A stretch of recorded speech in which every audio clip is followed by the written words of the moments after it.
Hey guys, tonight we're taking a journey into something bleak, cold and very, very real. This isn't just history, it's survival. Or more often the lack of it.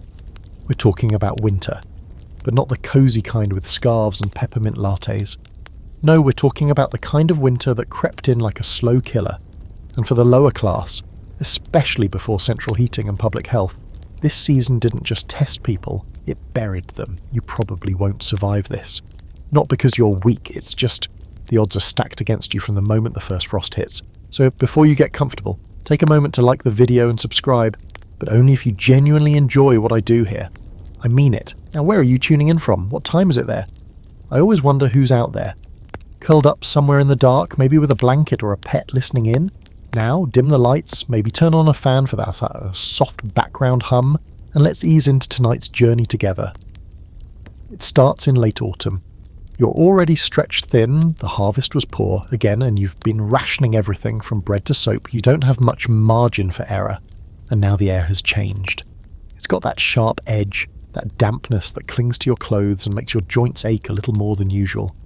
You notice your fingers stiffening by evening. Your breath fogs up even indoors. There's a scratch in your throat, but you brush it off. You've been through winters before, but you remember them like trauma, not nostalgia.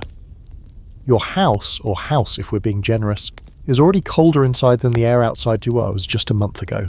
The roof leaks, the chimney is cracked, and the wind slips through the gaps in the wood like it has a key. The floorboards are bare, uneven. Your one thin blanket feels more like tissue paper.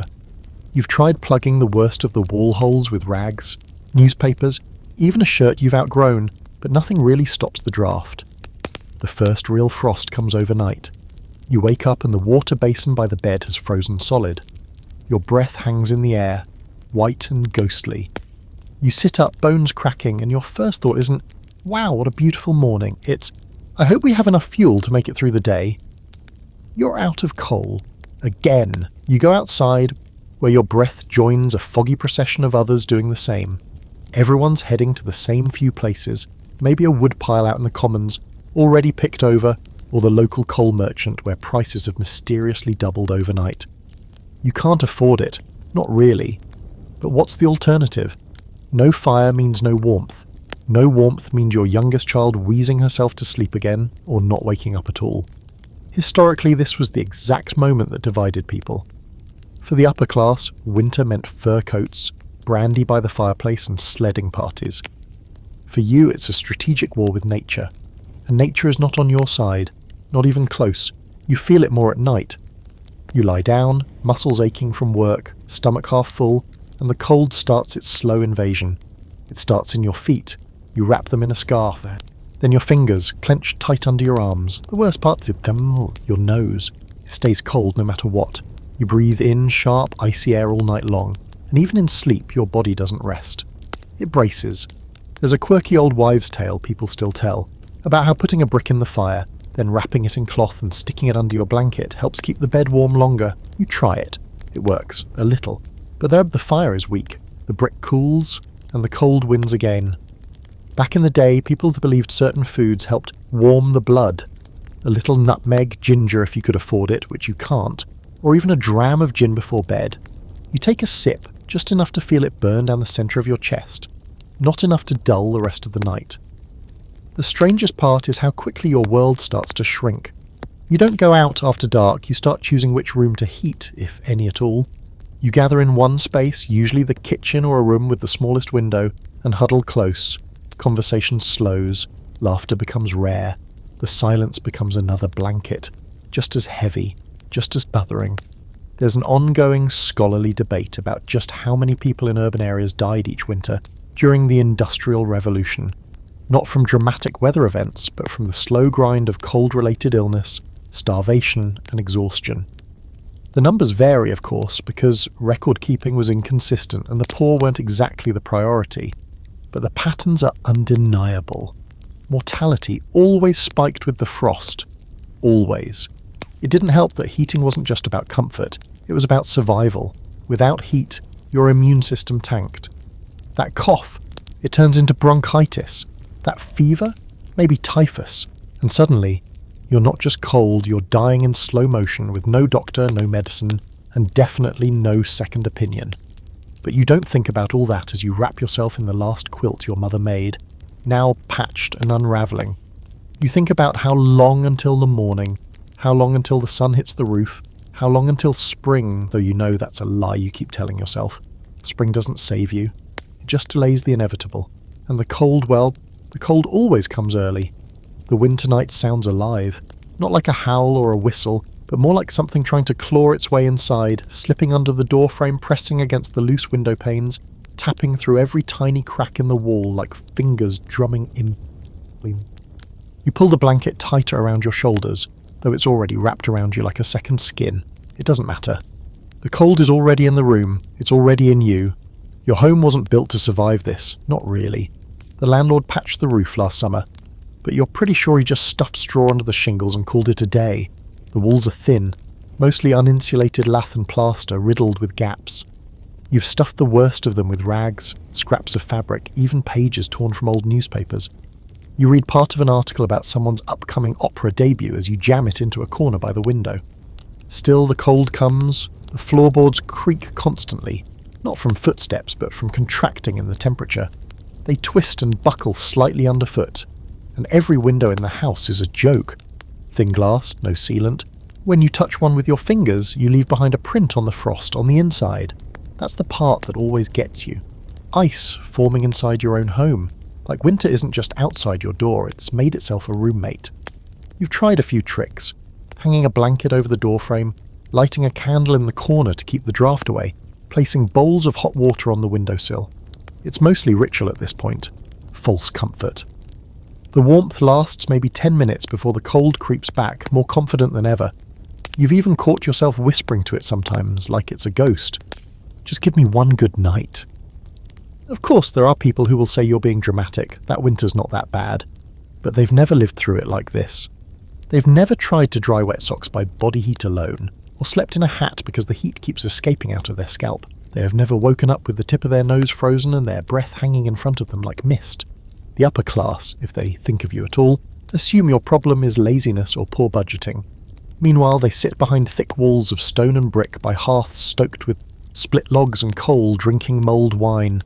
They write long letters about the beauty of the snow, how peaceful it is, how the flakes shimmer like silver in the moonlight. You know how snow looks from where you are, like a warning, because more snow means more cold, more weight on the roof, more blocked paths, more isolation. And let's not forget what snow really hides: rot, filth, waste, and sometimes the body of someone who didn't make it home. Some people try to burn furniture, chairs, stools, even the doors if it comes to that. You've known families who tossed broken bed frames into the fire just to stay warm another few hours. The problem is, once it's gone, it's gone. You sit on the floor and tell yourself it's fine. You don't need a chair. What you need is heat. What you need is to not die. There's this strange moment every winter when you stop thinking of your house as a shelter and start seeing it as a sieve. The very thing that's supposed to protect you is slowly letting you freeze to death. You start imagining how you'd redesign it if you had the money. You'd insulate the walls, seal the windows, maybe even add a little stove, a thick rug, a real mattress. But that's fantasy. Right now, your world is a constant battle between you and the cold's winning by points. Historically, many lower-class homes lacked chimneys altogether, or had one so poorly designed they let more cold in than heat out. In some regions, families dug pits in the floor to light small fires, carefully so that they didn't die from the smoke. Others leaned into what was called shared body warmth. Yes, the classic pile of humans under one blanket method. Children, siblings, grandparents, everyone huddled together in a single room, not for love, but for survival. You're reminded of a story an old neighbour once told. She said her grandmother used to rub her hands with snow every morning before going outside so the shock of cold wouldn't feel as bad. You tried it once. It just made your fingers go numb faster. Still, you appreciated the logic, and in a world like this, you do what you can to trick your body into cooperating, into surviving. There's actually some academic disagreement about just how bad lower-class housing really was during the harshest European winters of the 18th and 19th centuries. Some argue that moral decay was a bigger issue than insulation. Others point to labour movements and early tenant protests, citing structural neglect and greed as the root causes. Either way, the facts don't need much interpretation when your bed is covered in frost and your fingers have gone stiff before breakfast. You look up at the ceiling. There's a faint drip, some melting snow leaking through the roof where the thatch gave way. It'll refreeze by morning, you know that. You put a bowl beneath it and try not to think about what's growing in the ceiling. There's no such thing as dry in here. The walls are always slightly damp, your blankets too. You live in a chilled fog that clings to your clothes and creeps into your joints. Tonight, you lie back down and try not to breathe too deeply. The air's too sharp. You can feel it in your chest like broken glass. You close your eyes and count slowly, trying to distract yourself. Not from the cold, you gave up on that. No, what you're really trying to forget is the feeling of being slowly buried in it. And tomorrow, it's only going to get colder. There's an art to making a fire when you can't afford one. Not just the fire itself, that's a whole saga, but the decision whether to even light one at all. You wake up this morning, numb from the neck down, and sit by the cold hearth with a single match in hand. Just one. There's a bit of old newspaper left and a few splinters of dry wood you scavenged from an alley 2 days ago. That's it. One small blaze, maybe 10 minutes of heat, and then nothing. If you use it now, the room will warm slightly, but the fuel will be gone. If you wait, you'll suffer all day, teeth chattering, lips turning blue, just to have a moment of comfort after sundown. That is, assuming you're still here by then, so you sit in silence, staring at the empty fireplace like it owes you an answer. It doesn't blink. Your stomach growls. The cold makes you hungrier, but food's already low, and cooking, well, that also requires fire. This is the game winter plays with you. You're always trading one basic need for another.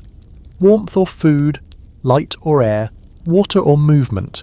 In a world where fire costs either money or labour, each spark has to earn its place. Once upon a time, you used to think of fire as romantic, something beautiful, primal, even bare magical. Now it's just expensive. You finally light it. You can't help it. Your hands are stiff and raw, and you feel like you're shaking apart at the seams. The flames catch for a moment. Low, flickering, beautiful. You stretch your fingers toward it. That sudden warmth makes you wince like sunlight after days underground. You want to cry from the relief, but you're too tired for that. The warmth reaches your bones like an old friend who's come too late. The problem is, it doesn't last. Within 15 minutes, the fire sputters and dies. The wood hisses, burns down into embers, and you're left with just the ghost of warmth. The room cools again like it's reclaiming its territory. You sit back, defeated. It's not just the loss of heat, it's the loss of hope. You gave in, you wasted your one shot, and now you have nothing to show for it but smoke stains on the wall and a few extra degrees that have already vanished. Historically, the poorest households often relied on peat, dried dung, or even bundles of twigs for heat. Coal was a luxury, even when it blackened the sky. And in many tenements, the hearth wasn't even a real fireplace, just a pit or a metal pan meant to hold burning coals. Imagine trying to heat an entire room with a pan full of ash. That was reality for thousands. There's a strange detail you once read about chimney sweeps, how the youngest were often orphans, small enough to crawl through soot-blackened flues. Kids as young as 5, suffocating in darkness just so the wealthy could have a proper fire. That irony doesn't escape you now, sitting here in your freezing room with no chimney worth sweeping. Meanwhile, just a few streets over, the upper crust are having roaring fires in every room. They toss in whole logs like they grow on trees, which, to be fair, they do, on land they own. Their houses are so warm that they open windows to let in fresh air. Can you imagine letting in cold on purpose? The very thought makes you laugh, though there's no humour in it. If you're lucky, you might find a public bathhouse still running. For a coin, you can steam yourself warm for 20 glorious minutes. But today, even the thought of leaving the house makes your chest tighten. It's too cold and your boots have holes. You tried stuffing them with cloth, but now they just feel like soggy bricks tied to your feet. So you sit still, rationing movement, trying not to burn more calories than you can replace. Outside, the sky is grey and wet-looking, the kind of light that doesn't warm anything. The smoke from the city's chimneys hangs low, choking the streets in a quiet, sickly haze. There's a certain smell to it, burned coal, frozen sewage, and desperation. You've learned to breathe shallowly. And now, you think of dinner. The word's a stretch. You've got a bit of stale bread, half of a potato, and a spoonful of something that might be grease or might be broth. You mix it with water and heat it over a candle, scraping every drop with your finger when it's gone. It tastes like boiled sadness, but it's warm. And right now, that's enough. What's wild is that in some places, especially in 19th century London or Paris. Whole industries sprang up just to serve the warmth gap. Penny fires where you could stand around a public blaze for a coin, or tea shops that sold you more access to heat than actual tea. There were even warming houses where the poor could rent a spot on a bench for a few hours, crowded elbow to elbow with strangers, not for sleep, but just to not die. And here's the debate that still stirs some scholars, whether these services help the poor or simply prolong the suffering. Was it better to get a few hours of relief and then be thrown back into the cold? Or was the fleeting comfort just another way to make you keep going, one miserable day at a time? You lean back against the wall, it's cold through your shirt, you wrap your arms around your knees and bury your face not to cry, but to trap your own breath and steal the heat. That's your fire now, your lungs, your body. Doing what it can to pretend this is normal. You look at the hearth again, the ashes are dead, the smoke has cleared, and you're already colder than you were before you lit it. So the real art isn't in building a fire, it's in deciding when to give up on one. By midwinter, the food situation has gone from tight to desperate. You've counted every crust, every potato eye, every spoonful of oats like they were coins. Now even those have run dry. You're not starving yet, but you can feel it coming. Hunger scratches at the edges of your thoughts like a stray dog, always there, always growling. You try to ignore it, but it's relentless. It gnaws through your concentration, your energy, and eventually your dignity. The markets, once bustling with noise and steam, are eerily quiet now. Fewer stalls, fewer people. The vendors that remain don't shout prices anymore. They just stand half-frozen behind wooden carts, watching you with the same empty expression you wear in the mirror. There's nothing romantic about these markets anymore. They smell of frost and rot, overripe cabbages, wilted greens, and the sharp stink of spoiled meat covered in a dusting of ice to make it look fresh. You walk through the rows slowly, your fingers numb inside your pockets. You pass a stall with 2 carrots and half a turnip. The seller is burning newspaper in a tin to keep warm, eyes glazed. You lock eyes for a moment. You both know neither of you can afford what's on the table. Somewhere down the block there's a breadline. You can see it snaking around the church steps, shadows of people swaying in the cold, some with kids clinging to their legs. You take your place at the back because there's nowhere else to be. The queue moves slow, agonizingly slow. Someone near the front coughs, a wet wheezing sound that no one acknowledges. No one wants to think about what it means. You shuffle forward in half-inch increments. Every now and then you hear someone mutter under their breath something about how the bread is smaller this week, or how the church's flour must have come in late. A few people leave the line altogether, deciding hunger is better than humiliation. You two stay. You always stay. It's an odd kind of solidarity, this line. You don't talk to each other, not really, but there's a quiet understanding. Everyone here is trying to make it just one more day. No one's here because they want to be. You're here because winter doesn't care if you've worked hard or prayed hard, or loved anyone. It just wants your heat. By the time you reach the front, your lips are blue and your knees feel like they've been packed in snow. A woman with red hands and a ladle gives you a chunk of bread. It's warm, but barely. You thank her anyway, though she doesn't look up. She's just as cold and tired as the rest of you. You sit on the church steps and eat slowly, savouring each bite like it's some luxurious meal. But your body doesn't care about the moment. It just wants fuel. The bread disappears too quickly. You lick the crumbs from your fingers, then tuck your hands back into your coat to keep what little warmth you've gained. Historically, these types of scenes played out all across Europe and North America during the worst winters. During the Irish potato famine, during post-war slumps, during the Great Depression, anytime the lower classes lost access to food, winter made it infinitely worse. A summer hunger is miserable, a winter hunger is fatal. You've heard rumours that some people in the nicer neighbourhoods are throwing away bones with meat still on them. You've even thought about picking through trash heaps once or twice. You haven't done it yet. You tell yourself you still have standards, but every day chips a little more off that definition. You're not proud. You're just not starving enough. Yet. Quirky fact. There's an old superstition in some rural parts of Eastern Europe that if you bake bread with your bare hands in winter, the spirits of the cold will come into your home through the dough. So people used long wooden paddles instead, never touching the flour directly. You don't believe in that, obviously. But sometimes, when the wind howls down the alleyways like a screaming thing, you wonder if maybe they were onto something. And then there's the matter of meat. Ha! Meat. That word feels like a joke now. You can't remember the last time you tasted anything that once had a heartbeat. Maybe there's a scrap in that soup from 3 days ago, though more likely it was just a thick piece of onion skin you pretended was meat. The illusion helped. A little. You've started to do strange things with food. Little rituals. You nibble the crust first, saving the soft centre for last. You eat slowly, eyes closed, pretending you're full.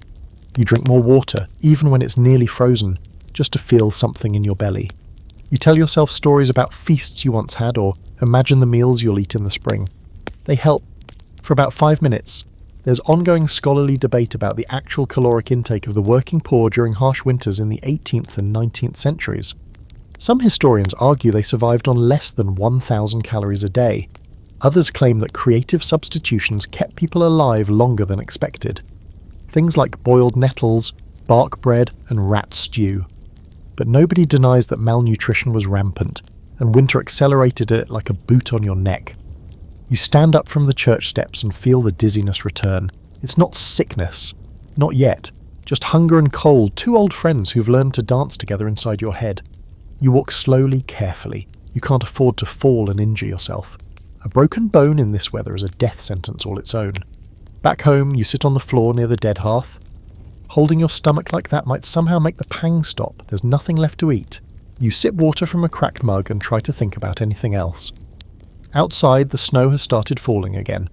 Big, lazy flakes drift past your window, silent and unfeeling. Somewhere in the distance, you hear laughter. Real laughter. Probably from one of the big houses up the hill. They're eating roast and drinking wine, telling stories in front of fires big enough to burn a week's worth of your furniture. You lie back and close your eyes. You pretend you're full. You wake up and your fingers don't move right. It's not just stiffness anymore. It's something deeper, colder, more sinister. The kind of numb that whispers, this might be permanent. You sit up slowly, blinking against the pale morning light trickling through the frost-covered window.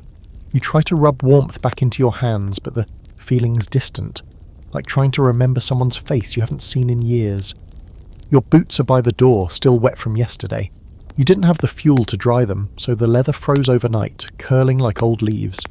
When you try to shove your foot in, it resists, solid as stone. You end up wrapping your feet in rags and newspaper instead, then sliding them into the boots anyway, flinching as the frozen lining presses against your skin. You'll walk carefully today, you always do. Out on the street, the frost has turned the cobblestones slick. You move with a shuffle step, like an old soul in a younger body, every movement deliberate. You pass other people doing the same. No one talks. No one smiles. The cold has become the shared language of the poor, tight-lipped, teeth clenched. Eyes downcast. You're heading toward the factory, or the yard, or the docks, wherever they might still need a body. Work's scarce now, fewer orders, slower output, tighter ledgers. The bosses don't say it, but you see it in their eyes. Come back in spring. If you make it that far. Your breath comes out in ragged puffs. The wind cuts through your coat like it's made of lace. You hold your hands inside your sleeves, but it doesn't help much. You keep moving because standing still is worse. Standing still means your blood slows down, and when it does, your fingers start turning colours. You've seen it happen. Chilblains, frostbites, skin going waxy white, then blue, then black. One man at the docks lost 3 fingers last winter. Just gone. He wrapped them up in cloth and kept working for an hour before anyone noticed. Said he couldn't afford to stop. You understood. You still do. By the time you reach the factory gate, you're shivering so hard your teeth ache. There's already a small crowd gathered. All of you waiting for the foreman to come out and pick who gets a shift. He steps out, barely glances around, then points. 3 men, not you. The rest of you start to scatter like rats. No work today. Again. You think about staying to beg or maybe offering to sweep, fix something, anything. But you know it wouldn't help. There are 10 people behind you with the same idea, and none of them are getting picked either. So you turn and walk away, stomach empty, fingers colder than they were before. Some historians argue that the real killer during winter wasn't the temperature, but the loss of labour. The moment cold came, everything slowed down. Trading, building, shipping, farming. If you were poor, that meant fewer chances to earn anything at all. And without income, you couldn't buy heat or food. You didn't starve in summer, you starved in January. There's an old saying in your neighbourhood, cold work pays nothing. Meaning the jobs that exist in winter are the worst ones, hauling coal sacks, breaking ice in the canals, digging out snow with your bare hands. They pay pennies, but sometimes pennies are the difference between firewood and frozen death. Today there's nothing. You end up near the back of a bakery, hoping to scavenge stale crumbs or find a kind worker who will toss you the crusts. There's a bin with burnt bread ends, probably meant for pigs. You take one anyway and chew it slowly. Careful of your cracked lips and sore teeth. The crust rips your gums a little. You don't care. Your gloves, if you can even call them that, are fingerless wool with more hole than knit. You can barely hold anything. You try to warm your hands with your breath, but the wind steals it before it does any good. You jam them into your coat and walk on, feeling each fingertip tingle, then burn, then go frighteningly numb. There's an ongoing debate among medical historians about how much damage a single winter could do to the average working-class body.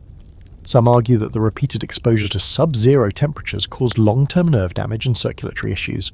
Others say people got used to it, but you're not sure anyone ever gets used to the cold slowly killing parts of you.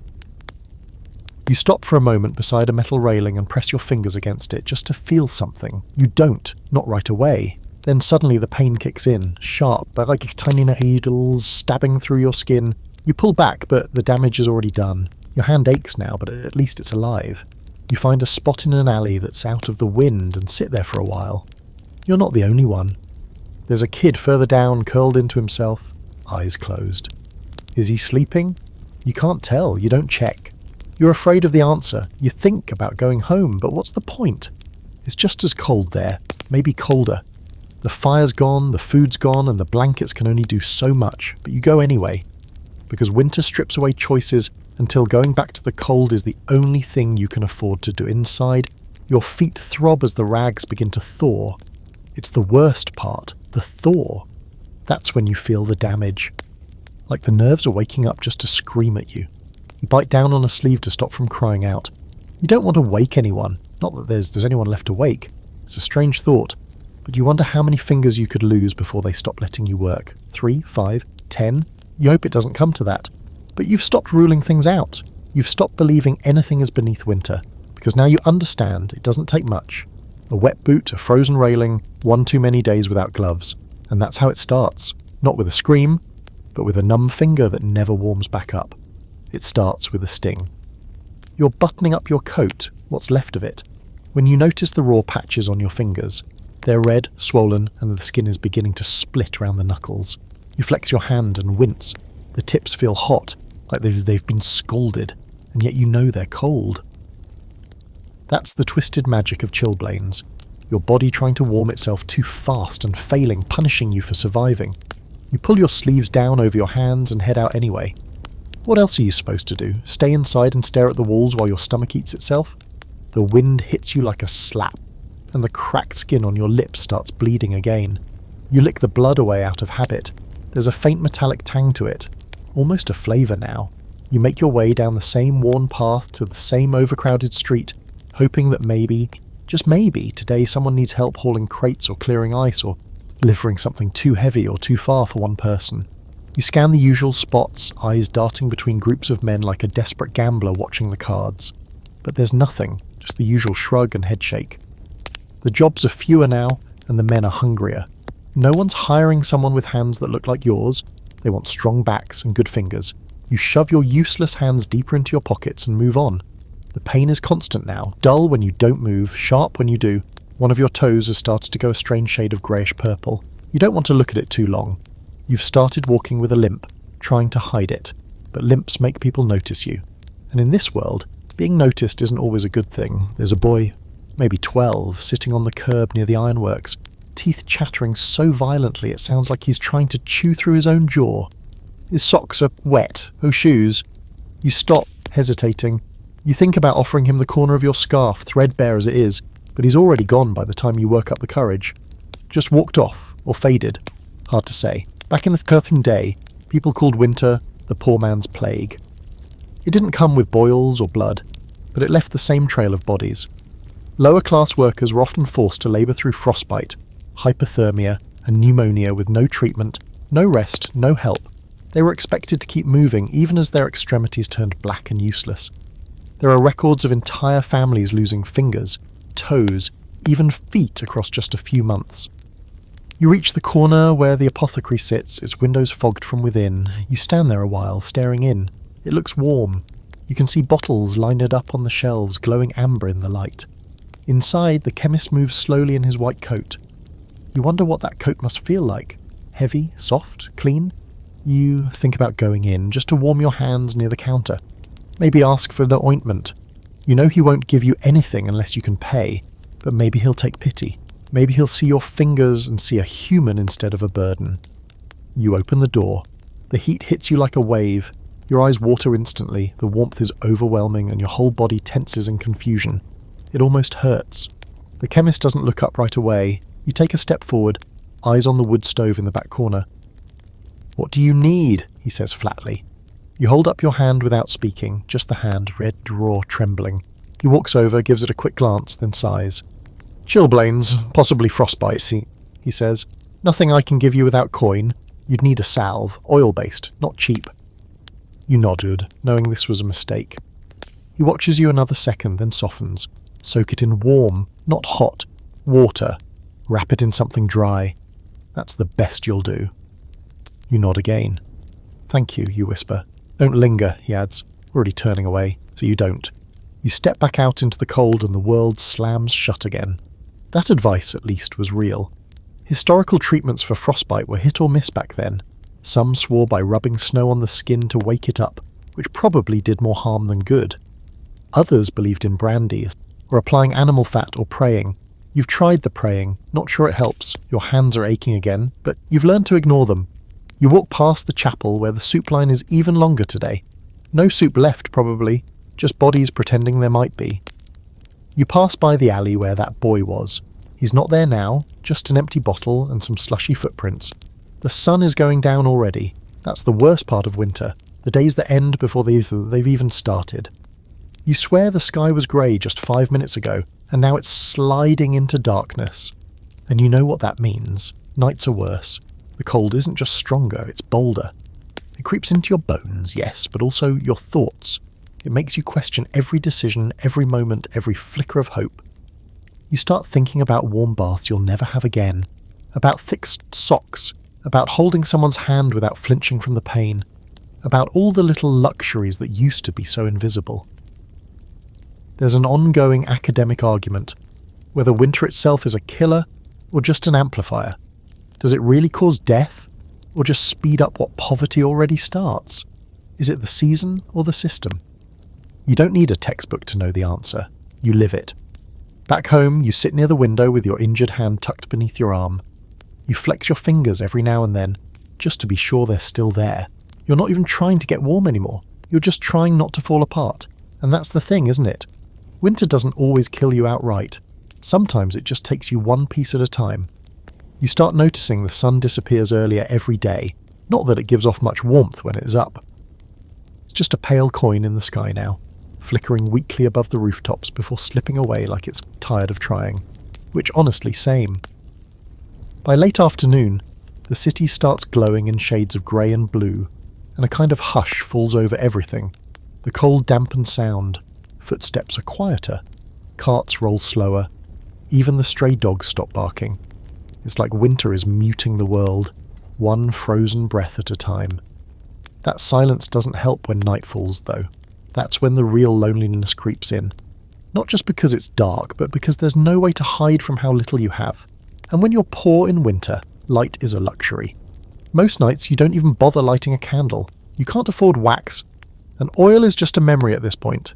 Instead, you sit in the dark, staring at shadows on the walls, listening to the house groan around you as the beams contract in the cold. People talk about the cold like it's the main problem. It's not. The dark is worse.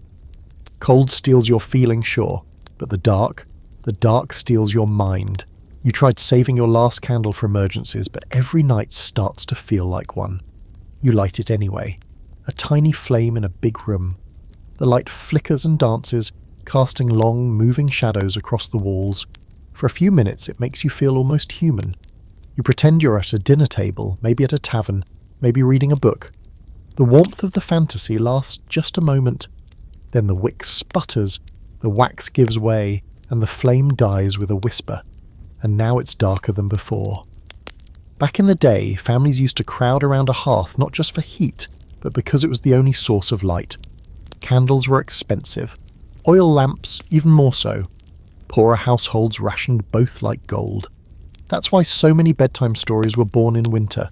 Because when the sun went down and there was nothing to see, there was still the voice of someone next to you, telling a tale to hold off the dark. But when you live alone, or when everyone else is too tired to speak, there's no story, only silence. You stumble through your space, bumping into furniture, trying not to curse too loudly. Swearing somehow makes the darkness feel even heavier, like it's listening. You stub your toe on a chair and bite your lip to stop from yelling. You're not sure if your lip's bleeding or just cracked open again. Either way, it tastes the same. Eventually you find the bed, or the pile of rags you call one.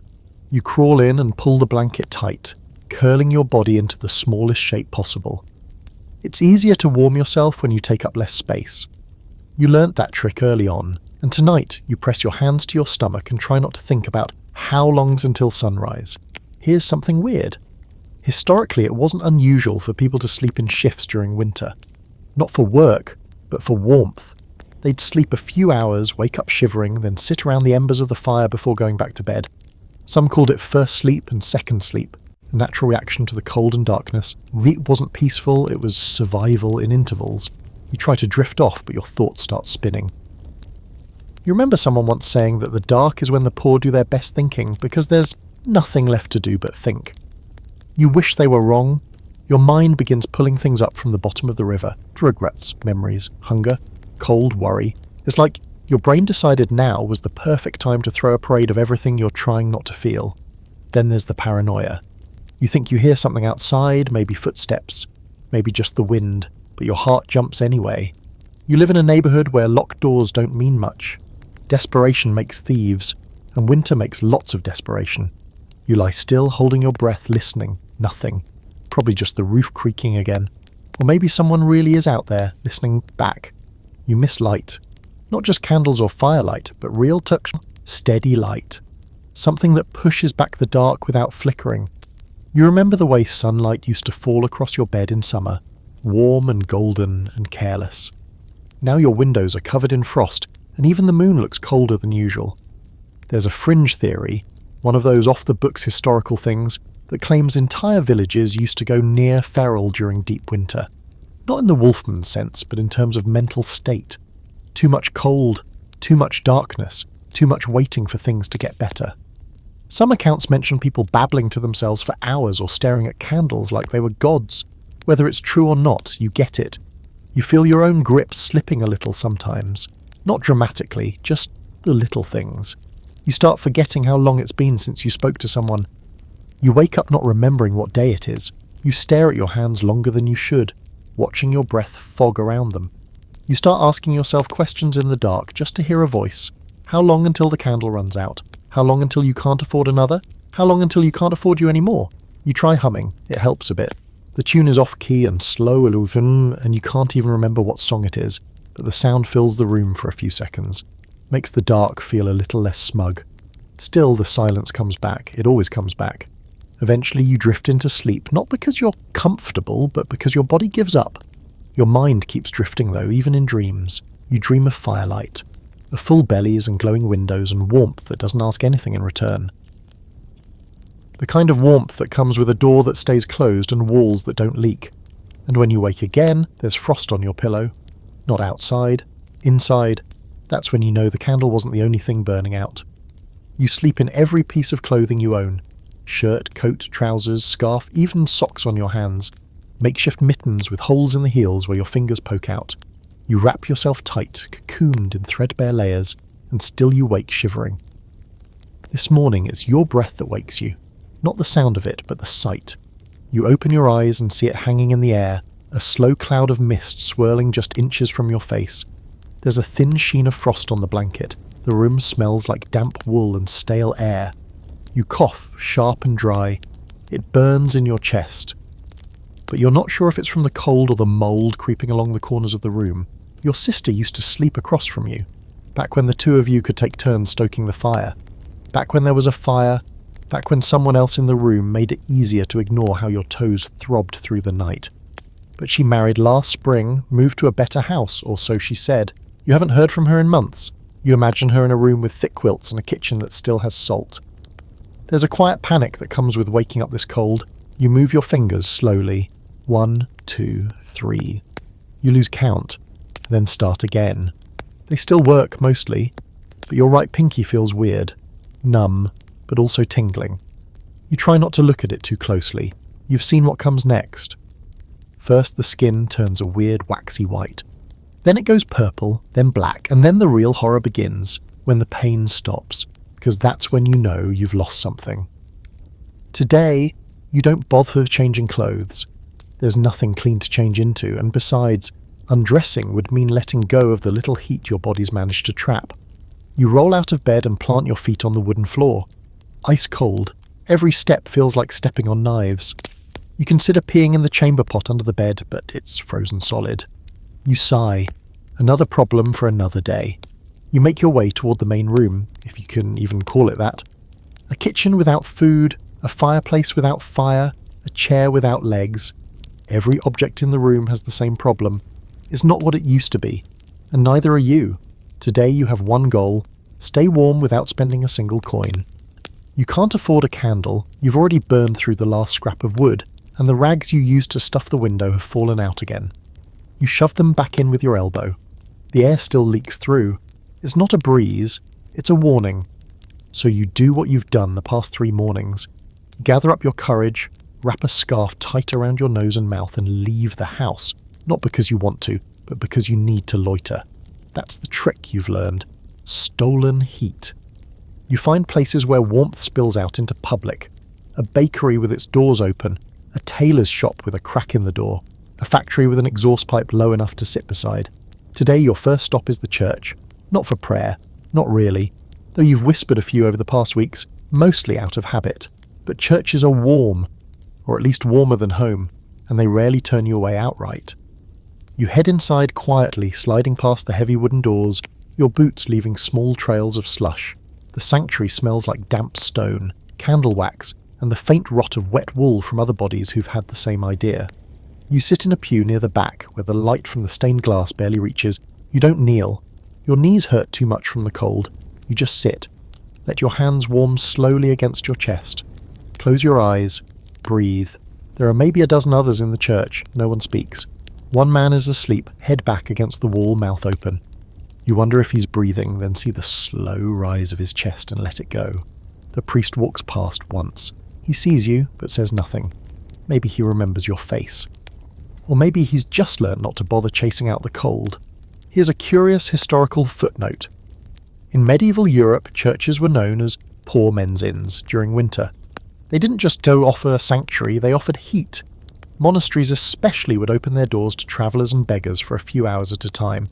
It was part charity, part penance. Of course, not all churches welcomed the poor.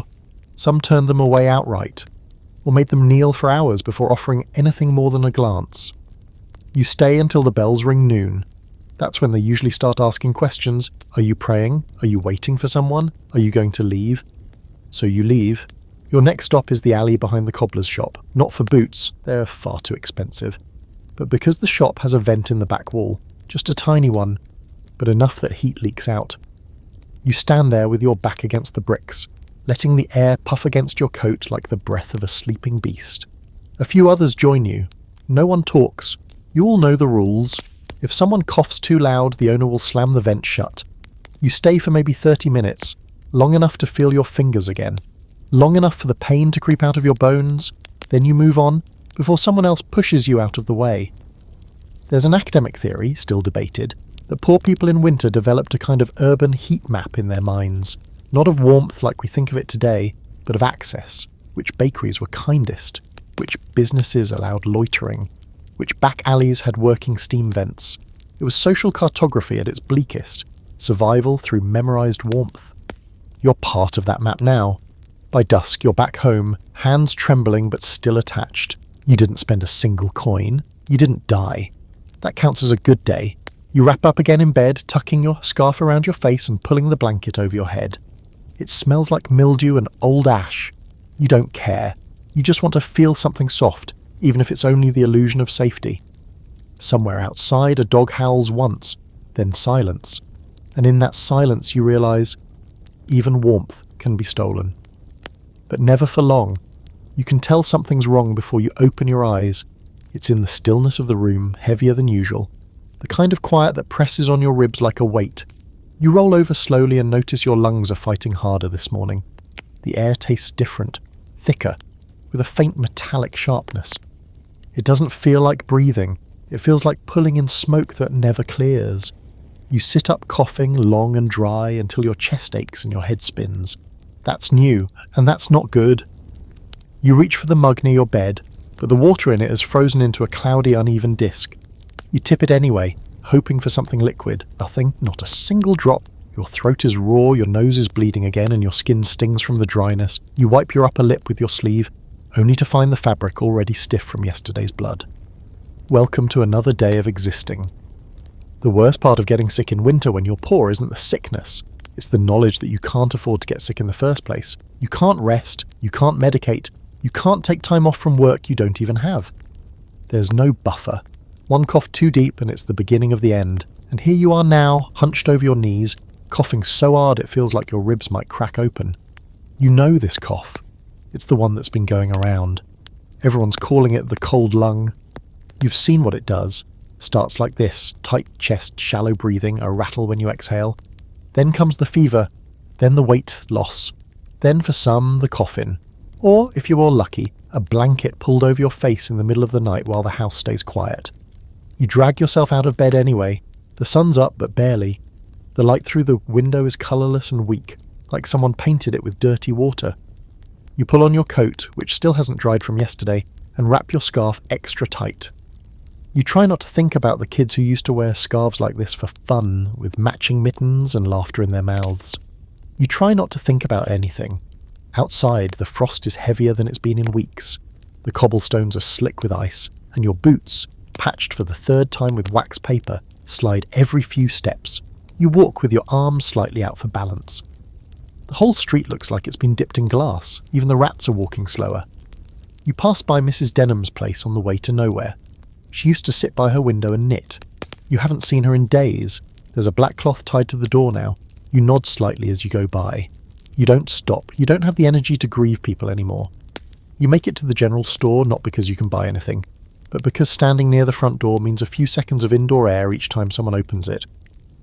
You stand there like a statue, face turned away, pretending to study the window display. Someone walks past and mutters something under their breath. You can't make it out. You don't care. You cough again, and this time there's something wet. You check your sleeve, blood. Just a dot, but enough. You turn your face to the wall and let it pass. The last thing you need is someone thinking you're contagious. The irony, of course, is that you are contagious, just not enough to make anyone care. Historically, winter diseases ravage the poor in ways we still struggle to quantify. Tuberculosis, influenza, pneumonia, illnesses we now associate with old age or weak immunity, were once as common as frost. And once they hit the lower class, they spread fast. Damp homes, close quarters, poor nutrition, and open sewers turned entire neighbourhoods into breeding grounds. There's a bitter little fringe theory that the only reason some cities even bothered cleaning up their slums in the 19th century was because disease started moving uphill, affecting the rich. That's when people started caring. Not when the poor died, but when the poor made the rich sick. Maybe that's true. Maybe it's just one more way history repeats itself. You leave the storefront and start heading toward the church again. Not because you're religious, but because there's warmth, and sometimes tea. You don't expect tea today. Your breath hitches halfway there. Not a cough, something else. You feel lightheaded. You stop walking, lean against the side of a building and take slow, shallow breaths. The world swings a little. You blink fast. Don't faint, don't fall. If you fall here, no one will help you up. Eventually the air steadies, your legs stop shaking, you keep walking. Inside the church, the pews are half full. Mostly people like you, shivering, silent, waiting for something that probably isn't coming. The priest gives a few words about suffering, about endurance, about spring. You sit and breathe through your scarf, eyes closed. Every now and then you hear someone cough and your body tightens in response. It's like a symphony of decay. You're just another instrument. You remember when you used to light candles here? Back when you had something to ask for. Now, if you lit one, you wouldn't even know what to say. Please make the air less sharp. Please let me keep my lungs. You don't stay long. It's too warm, ironically. Makes your head spin again. You head back into the street, where the cold at least keeps you alert. Here's something strange. Some historical records show that people in deep poverty often welcomed the cold. Not because they enjoyed it, but because it gave them a sense of control. Cold meant you were still alive, still fighting. Fever, on the other hand, meant you were slipping. And when you stopped feeling the cold entirely, that's when people knew to start digging. Back home, you collapse onto the bed and pull the covers over your face. Your chest is rattling now. Each breath feels like dragging air through broken glass. You wish you could sweat it out, but your skin is dry and cold to the touch. You don't know if this is the flu or just another bout of winter fatigue. You don't know if your body's failing or simply adapting. What you do know is that you can't afford to rest, but tonight you don't get a choice. Tonight you lie still and hope your lungs make it till morning. You wake up sweating, which would be great, if it weren't also terrifying. The fever must have crept in during the night, soft as snowfall. Your forehead's slick, your undershirt damp, and your blanket suddenly feels like it's made of hot coals instead of threadbare cotton. You kick it off, then immediately shiver. Your body can't decide what season it's in. You sit up, dizzy, skin clammy, mouth bone dry. A deep cough claws its way up from your chest, and when it finally escapes, you're left gasping. There's a sour taste in your mouth like rust and old pennies. You reach for the water mug again, already behold knowing. Still frozen. The ice inside is paler than before, a sort of milky colour that makes you wonder how long it's been since you washed that thing properly. You think about smashing it for the slivers, letting one melt in your palm and licking it off like a dog. You settle for chewing a corner of snow off the windowsill instead. It's not just your lungs. Everything hurts. Your legs feel like they've been beaten with hammers, and your back is twisted into 1,000 little knots. Your stomach, weirdly, doesn't feel anything. Not pain, not hunger, just emptiness. That part's normal. You pull on your coat again, not because you're going anywhere, but because being upright without tears is unbearable. Your teeth start chattering before you've even made it to the door. You glance at the cracked mirror on the wall. Your face is pale, eyes sunken, lips grey at the edges. You look like someone who should be in bed, if bed meant more than a sack of rags. But you can't stay here. It's a strange thing the way desperation overrides illness. You could be halfway to pneumonia, ribs rattling like loose fence posts, and you'll still stand in line for soup, still wander the street for warmth, still look for work, even if the job would kill you, because at least then you'd be dying for something. So you walk. The street greets you with its usual cruelty, icy wind in your face, slush soaking through your soles within seconds, and a sky the colour of old bones. You pass other people moving the same way, slow, hunched, noses and mouths wrapped up like mummies. You recognise a few faces but don't nod. No one has the energy for politeness anymore. You head toward the kitchen near the square. It's run by a charity group, though you're not sure if it's church-affiliated or just bored wives from the nicer part of town trying to earn spiritual credit. Doesn't matter. They serve broth, not soup, broth. If you show up early and stand very still, you might get a tin cup of it. It smells like water that once knew vegetables. The line is long, already stretching around the corner by the time you arrive. You shuffle to the end, tucking your hands under your arms. Everyone coughs. You cough too. You try to look less sick than you are. No one wants to stand near the contagious one, not out of fear of infection, but out of fear that the workers might turn you away. Too far gone is something you've heard whispered before. It takes over an hour to reach the front. The volunteer, a girl barely older than 16, cheeks red from standing near the fire inside, hands you the tin cup without meeting your eyes. You nod anyway. The broth is hot. It burns your tongue and you don't care. It's the best thing you've tasted in days. You sit on the curb and sip slowly, letting the steam sting your face, hoping it loosens whatever's settled in your lungs. Every now and then you glance at the others. A boy with a burst lip and no shoes. A woman in her 40s with hair falling out in clumps. An old man staring straight ahead, not blinking. No one talks.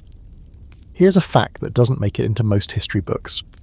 Soup kitchens weren't originally about food, they were about order. Cities started them in the 1800s, not just to feed the poor, but to keep them from rioting. A warm bowl meant fewer bodies breaking shop windows, a calculated kindness, designed to maintain peace more than dignity. There's a fringe theory that charity during winter was a kind of public performance, middle-class guilt turned into ladles and hymn singing. You sometimes think about that when you're handed food by someone wearing gloves worth more than your entire wardrobe, but you take the food anyway. You're finishing the last of the broth when someone nearby keels over. A soft thud. Heads turn, no screams, no panic, just a kind of quiet acknowledgement. A woman rushes forward and shakes the collapsed figure gently. The body doesn't respond. "Fainted," someone mutters. "Dead," someone else replies, less hopefully. You stare, but only for a moment. You don't want to look too long. You've learnt not to look too long at anything. There's an open debate among scholars about whether the social networks of the poor in winter truly functioned as mutual aid, or if everyone was just too busy surviving to help anyone else. Some say families stuck together, neighbours helped neighbours, blankets were shared and fires were pooled. Others argue that hunger makes you selfish. That winter taught people how to look out for themselves first, second, and only. You don't know which version is true. All you know is no one stops you as you walk away from the fallen man, and you don't stop either. You wander for a while, not because you have anywhere to go, but because moving keeps you warmer than sitting still. You duck into doorways when the wind picks up, peer into shops you can't afford. One tailor is lighting oil lamps inside, and for a second you think about offering to sweep his floor just for a few minutes near the stove, but then you catch your reflection in the glass. You look like sickness in a coat. You keep walking. By the time you reach home, your fever's back, worse than before. You lie down, still wearing your coat, too exhausted to take it off. You curl in on yourself, every breath a tight squeeze against your ribs. You try to sleep, but it's not real sleep. It's fever sleep. Flickering images, half memories, broken bits of conversation replayed in loops. You see your mother's face, not the real one, but the way your brain remembers it. Warm hands, gentle humming. You remember being wrapped in thick blankets you didn't appreciate at the time. Then the blankets are gone. You're cold again, and you're still breathing, but just barely. You wake up in the dark again. But something's different this time. The room isn't just cold, it's frozen. You can feel it in your eyelashes, stiff and clumped. Your breath escapes in short white puffs that rise like ghosts toward the ceiling. You sit up slowly, groaning.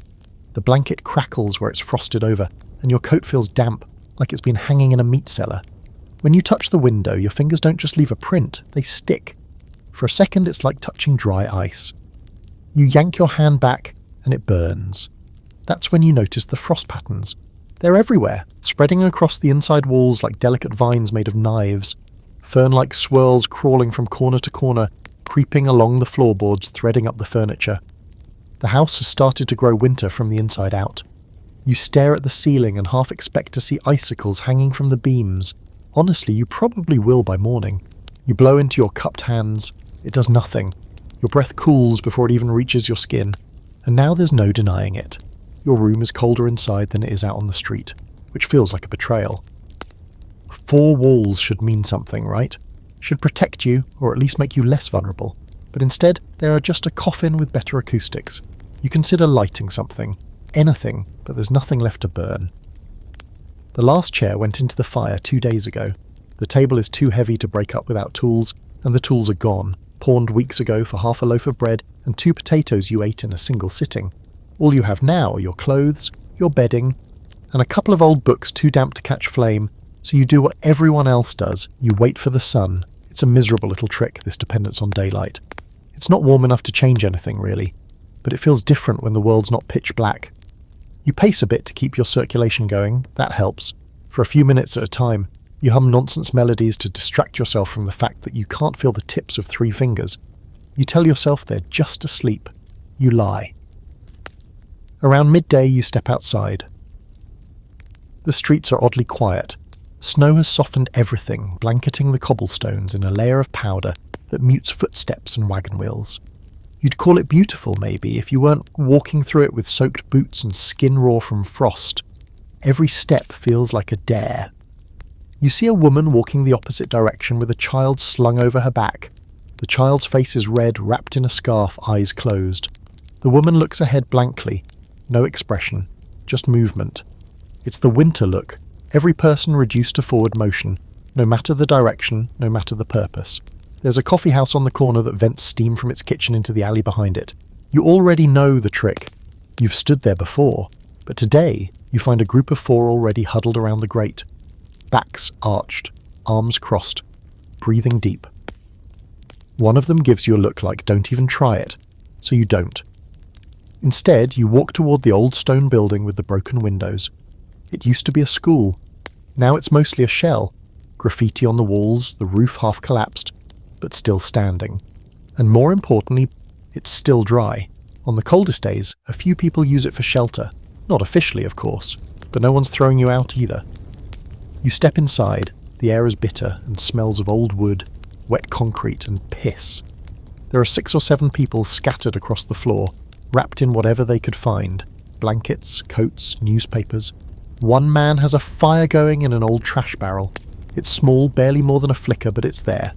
You walk slowly toward it. He looks up. He doesn't smile, but he doesn't move to block you either. You nod. That's enough. You join the circle. Everyone is quiet. There's no hello, no how are you, no introduction. Winter strips away all the pleasantries. It makes strangers out of neighbours and co-conspirators out of strangers. The fire flickers between you, and you feel the heat start to kiss your legs. You shift closer, gently, careful not to seem greedy. A woman to your left is missing her shoes. Her feet are wrapped in cloth and tied with twine. She rocks slowly, her breath shallow. Across from her, a teenage boy with a black eye is staring into the flames, unmoving. His hands are wrapped in what looks like cut-up underwear. Another man is muttering to himself about stew, over and over. No one responds. There's something eerie about a room full of people, all warming themselves by the same tiny fire, and yet completely alone in their heads. But it's not surprising. There's an old belief, a fringe one, that extreme cold could cause a kind of social disassociation. What some called ice madness. The idea was that too much time in freezing conditions without warmth or human contact could break a person's mind in quiet, unnoticed ways. Not like screaming or ranting, just slowly coming apart, one thought at a time. Sitting in this room now, you don't find the idea so far-fetched. Someone tosses a page of newspaper into the barrel, and the fire flares for a second. You soak it in, leaning forward just enough to feel your chest get warm. It's glorious. You could cry if your eyes had enough moisture left. Eventually someone coughs, a rough deep sound like tearing canvas. People shift away instinctively.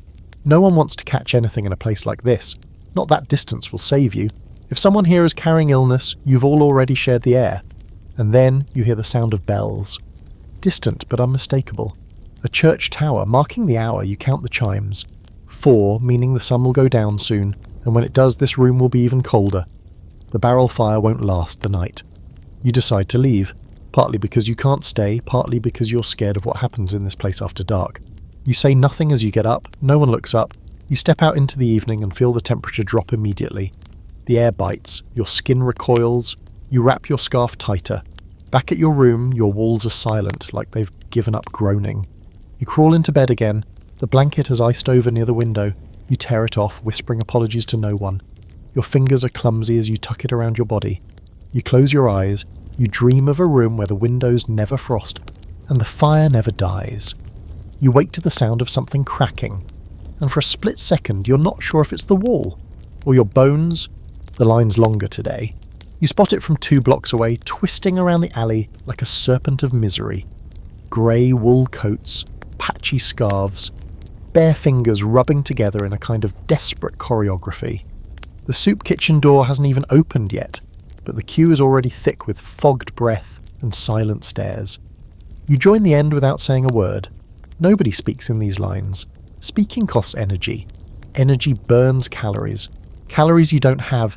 Your fever's still lingering from the night before, but today you've decided that soup, real soup, isn't just food. It's medicine. You need heat in your belly, even if it's just one sip. You've started to dream about it, which is a dangerous thing. Once your body starts dreaming of food, it starts making promises it can't keep. The wind slices down the alley like it's got a vendetta. You press yourself against the brick wall to block it, but the bricks are damp, and the cold seeps through your coat like a whisper. You pull your scarf up over your nose and try to think of anything but your hands. They're throbbing now, even wrapped and stuffed into your sleeves. You curl your fingers slowly, counting to 5, checking for motion. 4 of them work. The 5th, the pinky on your left, isn't bending quite right anymore. It doesn't hurt. That's the problem. It's always the ones that don't hurt you should be afraid of. You've heard stories of people losing toes without even realizing it. A man in the workhouse once pulled off a sock and found 2 of them blackened, dead like shriveled plums. He didn't even scream, just laughed. A high, cracked sound like someone blowing air through broken glass. That's when you know someone's gone past the edge, when they laugh at their own body falling apart. You shift forward as the line creeps ahead. The kitchen is still 20 feet away, but the smell of something cooking drifts out through the cracked door. It smells like boiled onions, old beef bones, and hope. You stand straighter, just a little. Your stomach growls audibly, and the man in front of you glances over his shoulder, then looks away. Everyone here has a stomach that growls like that. No one talks about it. The kitchen door finally opens, and the volunteers begin waving people in, one at a time.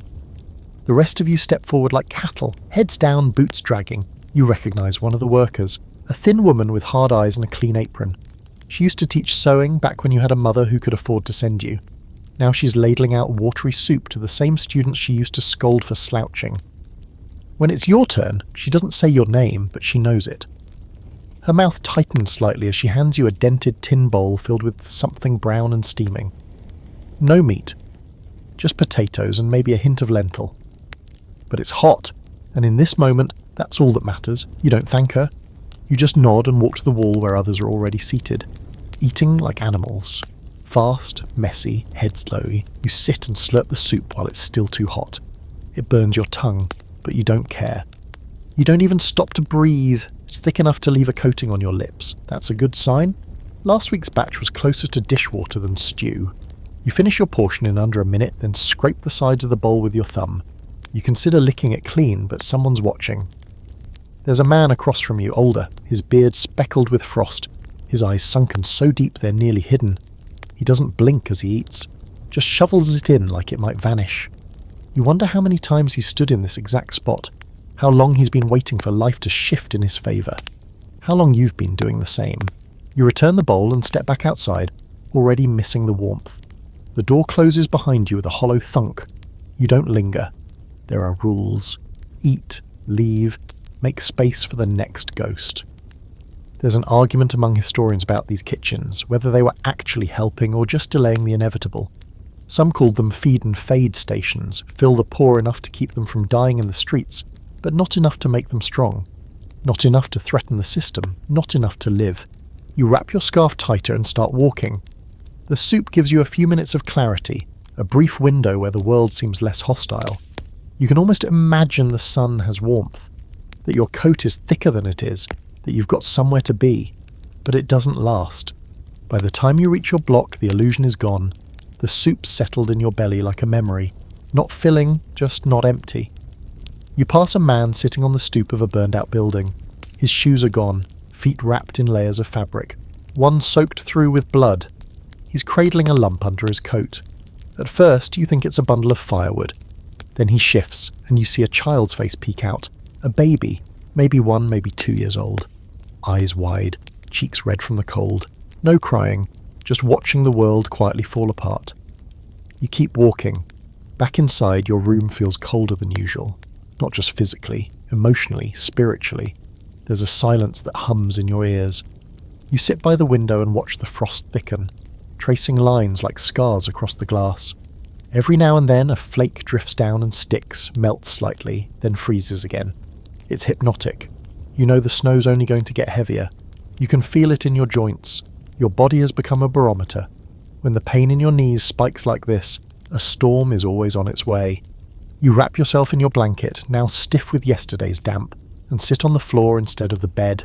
It's closer to the wall. Somehow that feels safer. You close your eyes, counting your breaths, 5 in, 5 out. Some fringe historians talk about winter-induced amnesia, a fog that settled in over the poor after too many days without sun, too many nights without warmth. A condition where people forgot what day it was, forgot how long they'd been hungry, forgot how to hope. You're starting to understand that now. You don't remember what month it is. You don't know what day it is, but you remember the soup, you remember the child's face, and you remember that the worst of winter hasn't even arrived yet. The sky's a strange shade of yellow this morning. Not bright, not golden, just a sickly, exhausted sort of light that barely cuts through the frost-streaked windows. It doesn't promise warmth or even visibility. It's the colour of coal smoke caught in fog, the kind that sinks low and stays there. You sit up slowly, your joints stiff from the cold and your muscles aching, in that deep settled way that only comes from sleeping in damp clothes on a floor that's colder than stone. You blink hard. Your eyelashes are frozen together again. That's happened 3 mornings in a row now. You rub your eyes and notice that the grime on your fingertips has turned grey. You sniff once and your nose wrinkles. The air inside your home has a weight to it, a taste almost. Bitter. Dry yet oily. You cough hard twice and spit something into your sleeve. It's black. Again, coal smokable smoke. That's what it is. You've been breathing it all night. Everyone has. You push yourself to your feet and look out the window, scraping a clear patch through the frost with your sleeve. Outside, the street looks half erased. Just outlines of buildings and shapes moving through haze. The smog sits heavy over the neighbourhood, pressed down by the winter air like a wet blanket over a dying fire. You can't even see the buildings across the way. The smoke is thicker than fog, darker than mist, and clings to everything it touches. Your skin, your clothes, your lungs. You step outside anyway. You have to. You need to move, even if it's nowhere. You take a breath through your scarf, but it doesn't help much. The air still scrapes your throat going in. It tastes like soot and cold metal. You're not surprised. This is normal now. The rich can afford chimneys that work properly. Tall ones that carry smoke high above the rooftops, away from their lungs and their linens. You're down here living where the smoke lands, where the coal dust settles like snow on every surface, where the flues are cracked or missing, and the heat you burn in desperation poisons you slowly in return. You pass a group of children playing in the slush. Playing might be the wrong word. They were just standing in it, really. One has a stick, another is throwing pebbles at a lamppost. Their faces are pale and their lips are blue, but they're still moving. That's something.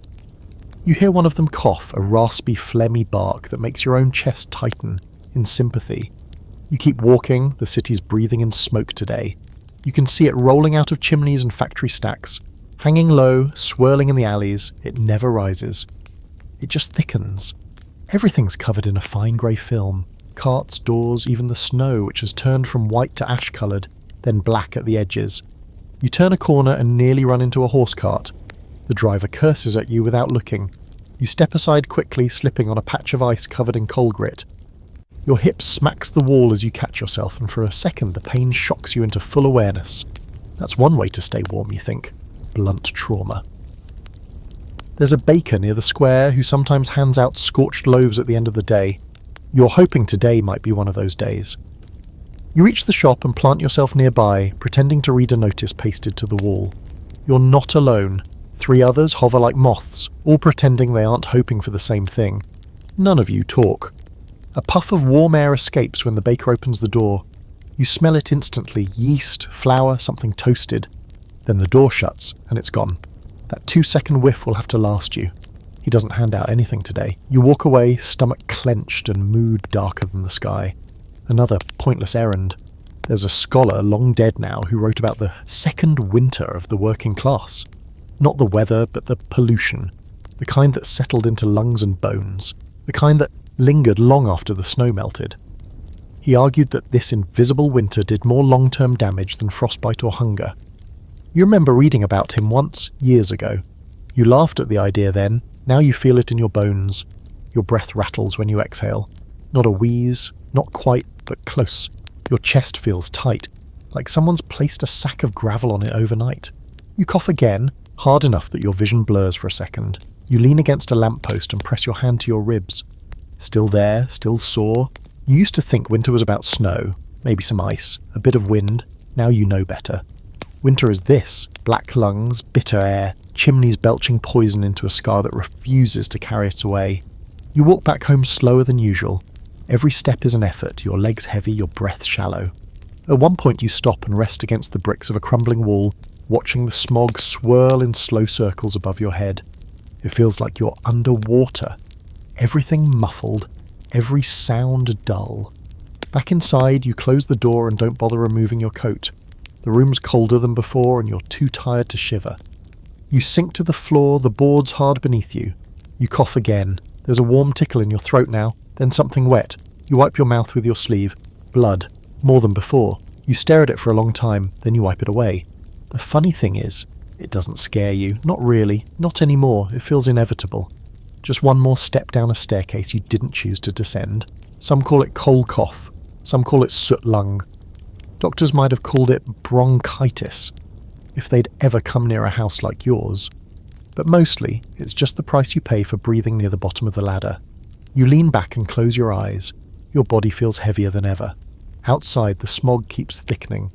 And upstairs, in the fancy parts of the city, the fires are still roaring. Clean, hot, safe. Their smoke rises. Yours sinks.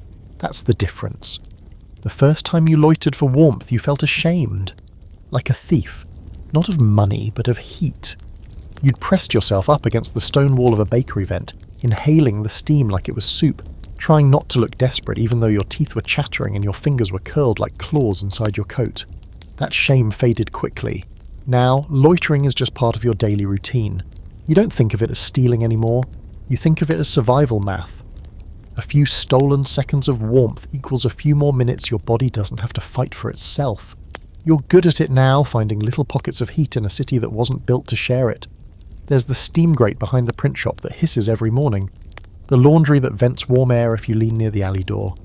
The lantern outside the constable's post that gives off enough heat to warm one hand at a time if you hover just right. You rotate between these places like a ghost drifting from altar to altar. Today your first stop is the grocer's. Not to buy anything, you haven't had coin in over a week, but because they keep the front door cracked open just enough for warmth to spill out into the street. You hover near the crates of root vegetables, pretending to inspect a turnip you can't afford. The trick is to look like you're about to buy something.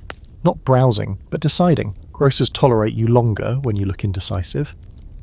After about 5 minutes, the shop boy gives you a glance. Nothing sharp yet, just a warning flick of the eyes. You nod like you've made a decision and step back out into the cold. No hard feelings. That's just the game. Outside, the city is creaking again. Not loudly, but in that low, constant way buildings do when the cold gets deep enough into their bones. The shutters rattle. The iron fences hum. Somewhere in the distance you hear a pane of glass shatter, a clean, brittle sound that echoes down the alley. Someone's window just gave up. You head toward the factory row next. The mills run even in winter, their windows glowing orange from the heat of the machines inside. You can't get into the building, no one gets in without a pass, but you know a back wall that leaks warmth through a crack in the foundation. It's not much, just a trickle of hot air that smells like grease and burned fabric. But if you sit close, it's enough to thaw your fingertips. You wedge yourself into place beside the wall, hunch your shoulders, and breathe through your scarf. 5 minutes pass, then 10. You feel the pain fade from your hands, then return as they start to thaw. The sting of circulation coming back, you grit your teeth and let it happen. You're getting good at measuring suffering and exchange rates. 10 minutes of fireflesh pain for an hour of finger mobility? You'll take it. A young woman joins you a few minutes later, eyes hollow, lips cracked. She doesn't speak, she just slides into the space next to you and holds out her hands to the leaking warmth. You nod. She nods. That's enough. Sometimes these little borrowed patches of heat are the closest thing you get to community. No one talks, but there's a shared code. You don't push, you don't hog, you don't stay too long, and when someone new comes, you make room, even if you can't afford to. There's this strange, unofficial geography to the poor in winter. You know the warm corners of every district better than you know the names of the streets.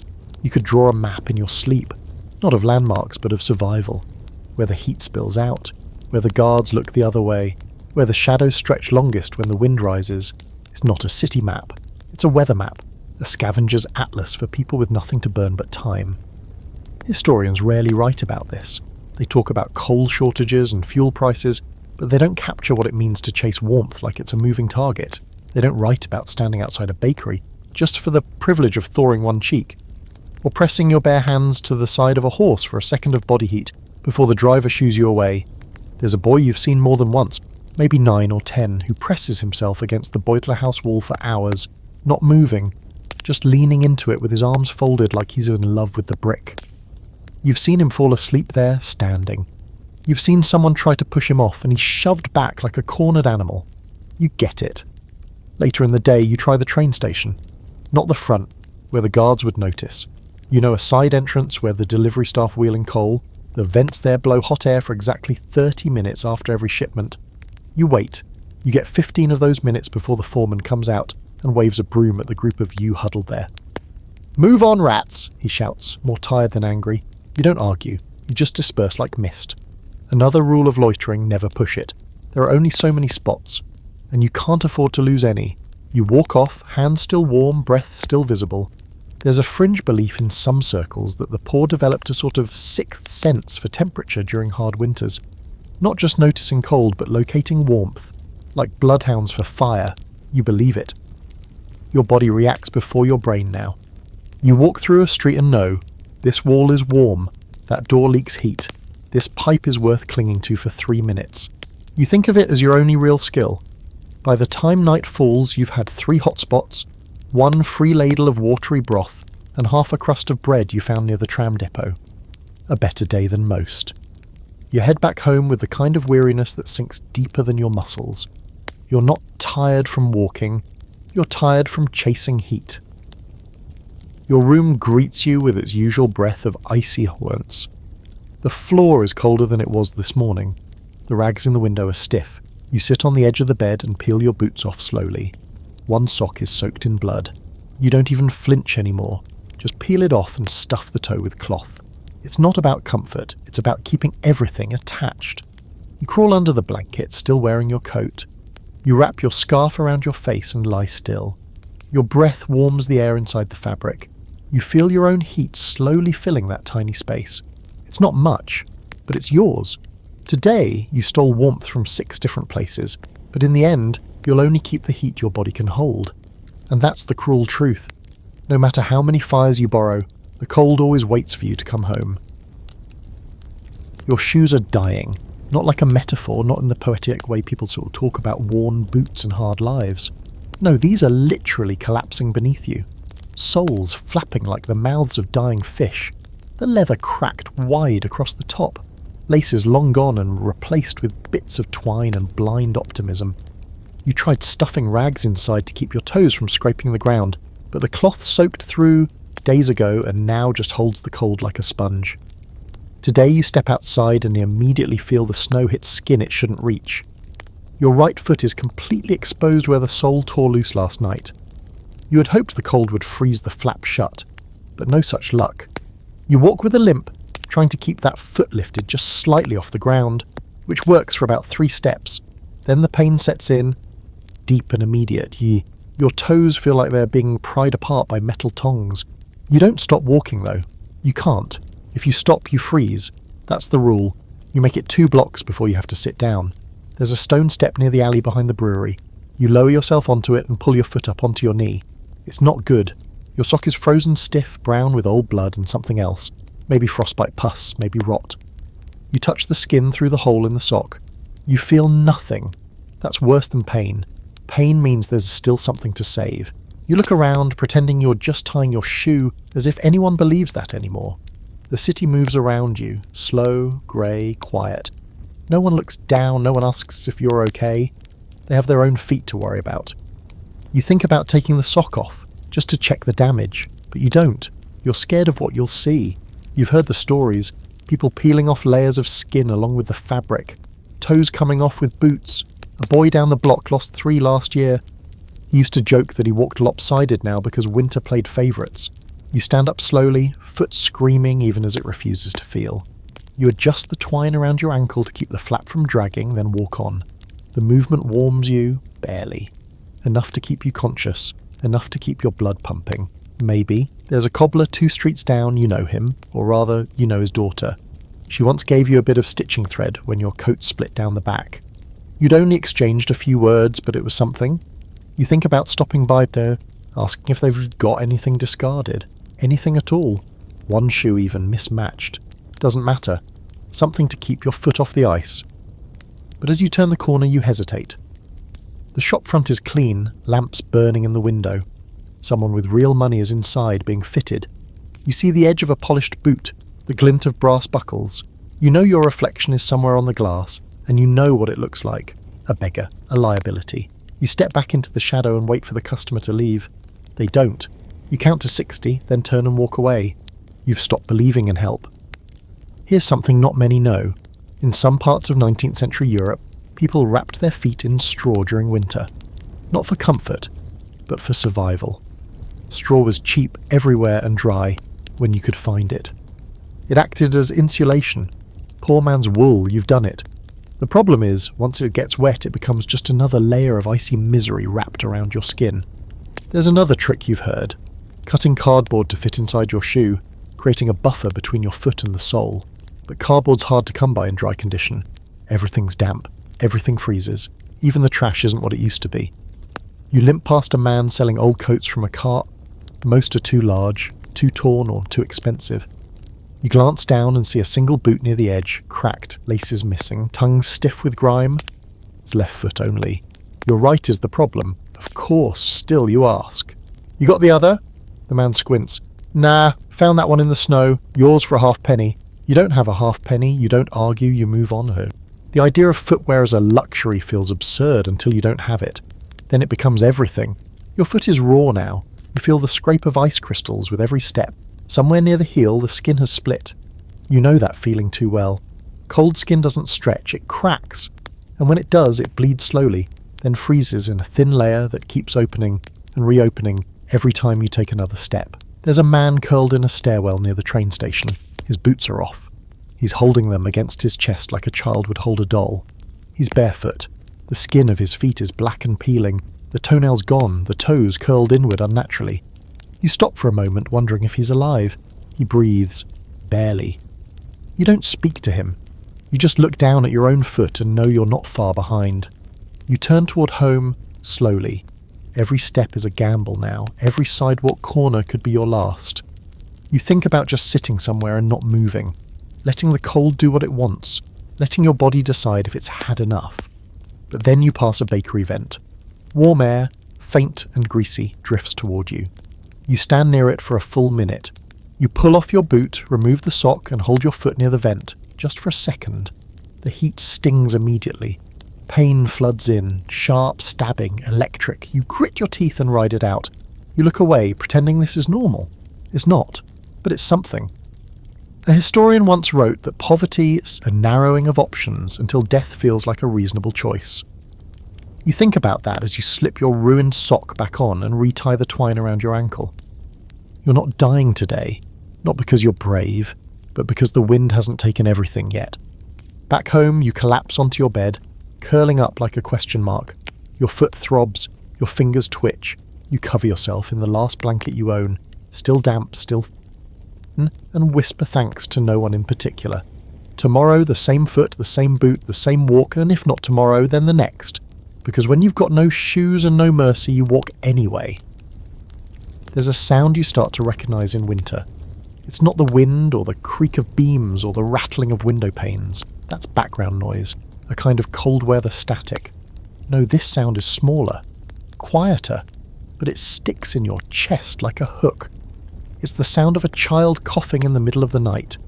You hear it again now, muffled through the walls, high-pitched, thin, fragile, like it might snap in half if it goes on too long.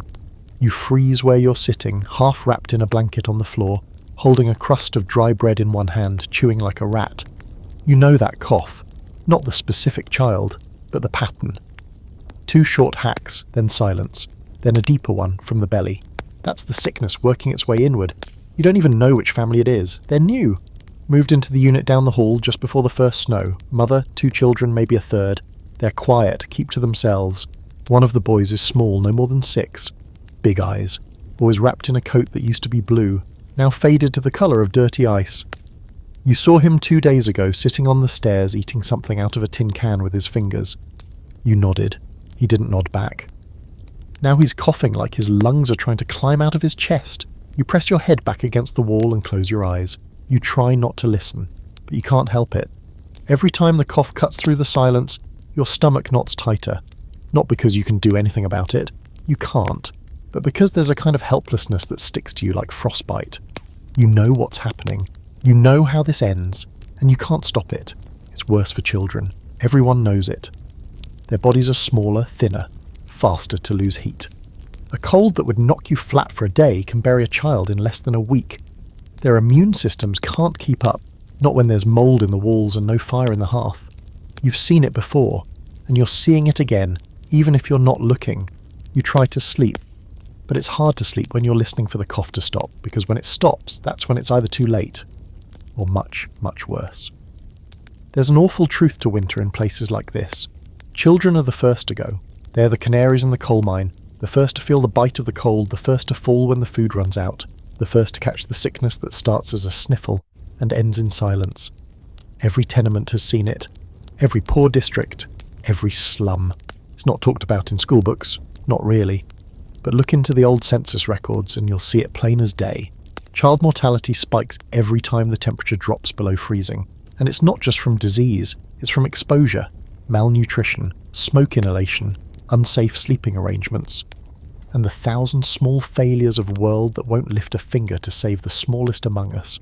You've heard of mothers sleeping with their infants tucked under their arms, trying to share their body heat, only to wake in the morning and find the child cold and stiff.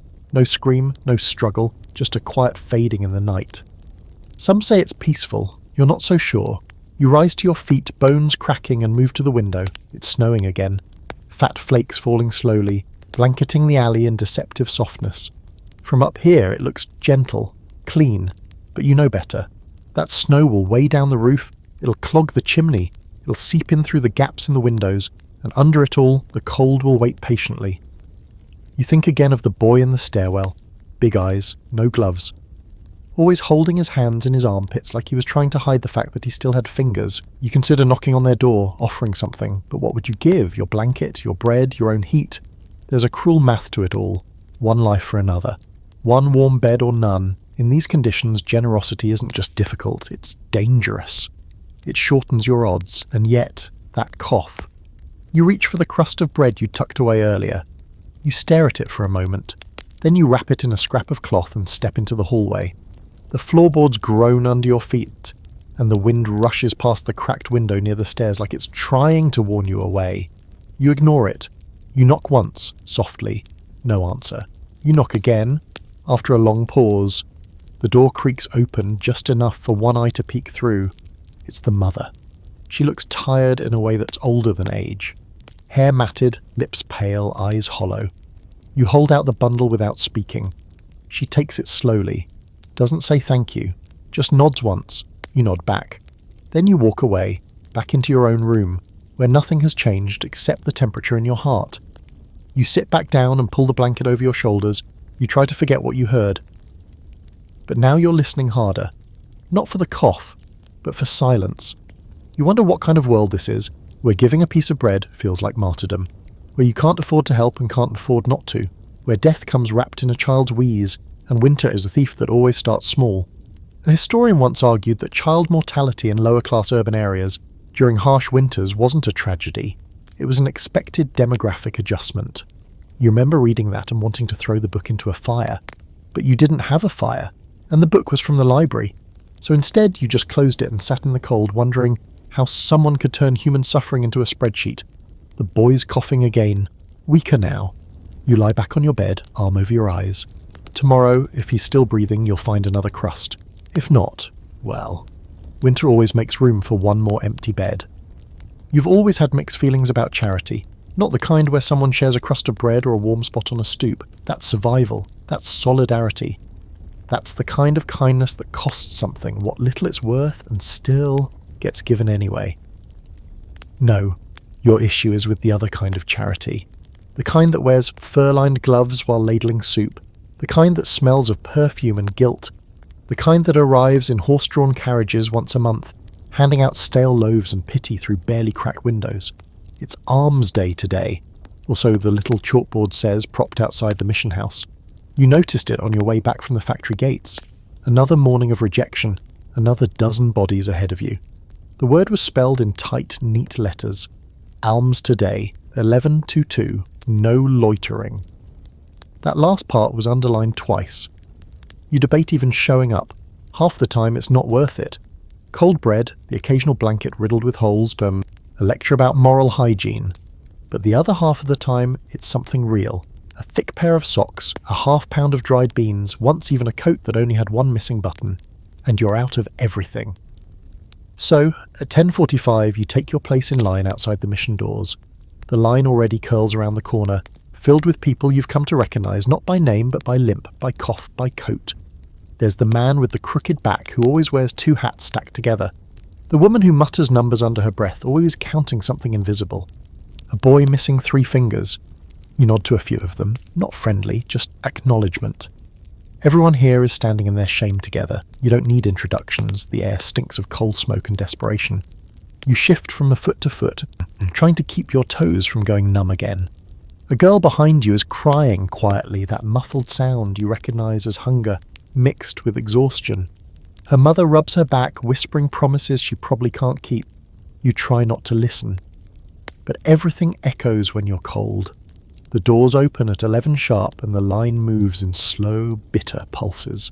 The volunteers are always the same, wealthy women in stiff collars and clean boots, expressions locked between condescension and fragile empathy. They wear their charity like jewellery, and they hand out rations with gloved hands. God forbid the poor touch their skin. When your turn comes, you step forward and hold out your sack, the one you've used for months, patched twice, tummied with string. A woman with iron grey hair and a polished brooch glances you over. She doesn't ask your name. She doesn't need to. You're not a person to her. You're an entry on a list. One needy, one pauper. One able-bodied male, undernourished. She drops a heel of bread into your bag, then a strip of flannel, probably torn from some aristocrat's nightgown. Lastly, a small lump of something wrapped in paper. Tallow, she says before turning away. No smile, no blessing, no stay warm. You almost laugh. The lump of tallow is both a gift and an insult. You know what it's meant for. You're supposed to smear it on your boots to make them last another week. Or use it to oil a lamp if you have one. Or, if things get bad enough, spread it on bread like butter. You've done that before. Tallow's not made for eating, but in the right light, with the right kind of hunger, anything becomes food. You step aside and let the next person shuffle forward. Outside, you sit on the curb and examine your haul. The bread's hard as a rock, but you've got teeth. The flannel's enough for a scarf or maybe a wrap for your foot. The tallow you pocket carefully. That could save your toes if the weather drops again, or your stomach if nothing else shows up. You look around. Everyone's doing the same thing, inspecting, calculating, deciding whether today was a blessing or a mockery. Across the street, a man opens his care bundle and finds a bar of soap. He stares at it like it's a joke. Then he starts to laugh. Real laughter, loud, cracked, bitter. Everyone flinches. "I ain't washed in 3 weeks," he shouts, holding the soap up like a prize. "What they want me to do, scrub my own damn grave?" No one responds. What can you say? There's a historical theory, long debated, that charity was never meant to help the poor escape poverty.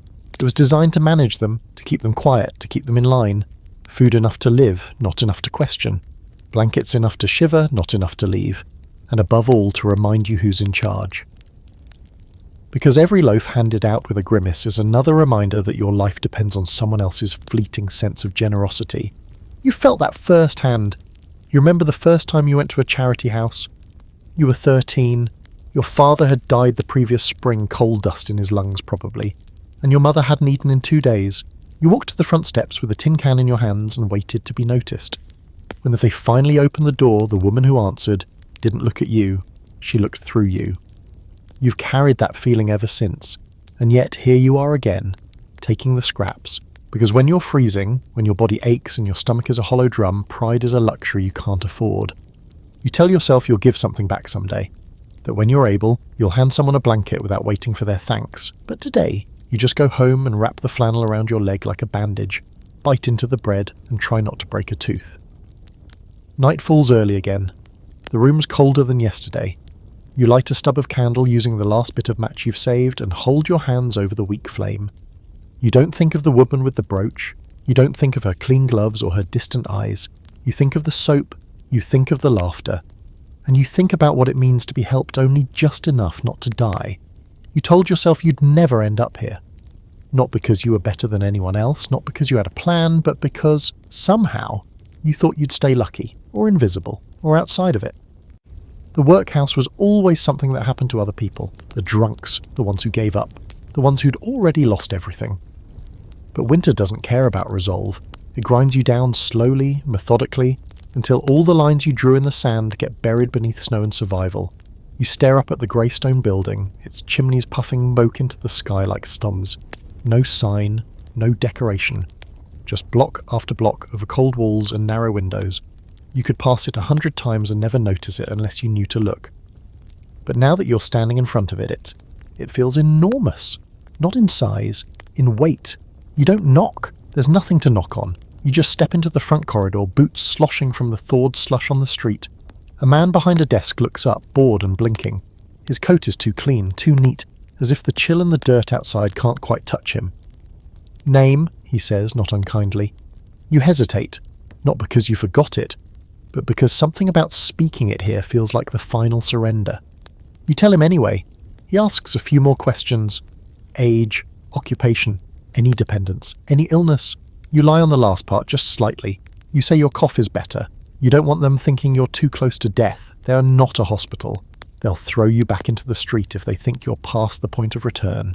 He jots something down and waves you through to the next room. There's a smell here you'll never forget, even if you walk back out and never return. It's sour and warm at the same time, like wet wool, rotting bread, and too many bodies in too small a space. The floor is covered in grime that someone tried to mop up half-heartedly. The walls are lined with benches, most of them filled. Men, women, a few older children staring blankly. Everyone looks like a shadow of something they used to be. A thin woman in a stained apron takes your coat. She doesn't ask, just tugs it off your shoulders with practiced hands and mutters something about lice. You want to say there aren't any, but you don't argue. She drops it in a burlap sack without ceremony. You're told to wash. The water's cold but not frozen, which almost feels like a blessing. You scrub quickly, avoiding eye contact with the other men beside you. One coughs the entire time, a wet sound that echoes off the tiled walls. You hope it's not your future. You hope it's not your fault. Then you're given a new set of clothes. Uniform is the wrong word. They are grey, scratchy, stiff from being dried near a fire without ever really being cleaned. You put them on and feel yourself disappearing. Your coat was torn, yes. Your shirt had holes. But they were yours. These are not. These belong to the building. A few minutes later, you're shown to your whole cot. If it can even be called that. A thin mattress on a wooden frame crammed between two others in a long silent row. You sit. That's all. You sit and wait. No one tells you what's next. No one seems to know. Eventually a bell rings. Food. You shuffle into a narrow dining hall where rows of tables stretch under low ceilings. The bowls are already filled. Something grey and lumpy, maybe porridge, maybe something worse. You sit down, pick up the spoon and start eating without thinking. You can't taste it. It doesn't matter. Somewhere to your left, two men whisper about work duty. One says he's on coal haul tomorrow, the other mutters about the latrines. You don't ask where you'll be, you assume someone will tell you when it matters. Historically, workhouses were designed not just to shelter the poor, but to discourage them. The conditions were meant to be harsh enough that no one would come unless they truly had nowhere else. Less eligibility, they called it. A system where life outside the workhouse had to remain marginally better than life inside. Otherwise, everyone might want in, and the state wasn't paying for that. You think about that as you scrape the bottom of your bowl. The spoon clinks loudly. A guard glares at you from the doorway. You lower your eyes. Back in the dormitory, someone's already lying down in your cot. A young man, maybe 17, eyes closed, thin as wire. You don't argue. There are no rules here, or not really. You take the cot next to it. Someone hands you a blanket. It's damp and smells like mildew. You lie down. The room is quiet, except for coughing. Always coughing. And in the dark, a voice says, You knew? You nod before realizing they can't see you. Yeah, you whisper. They don't respond. Eventually someone begins snoring. Someone else mutters in their sleep. A fight breaks out in the hall, just yelling, no punches. Then silence again.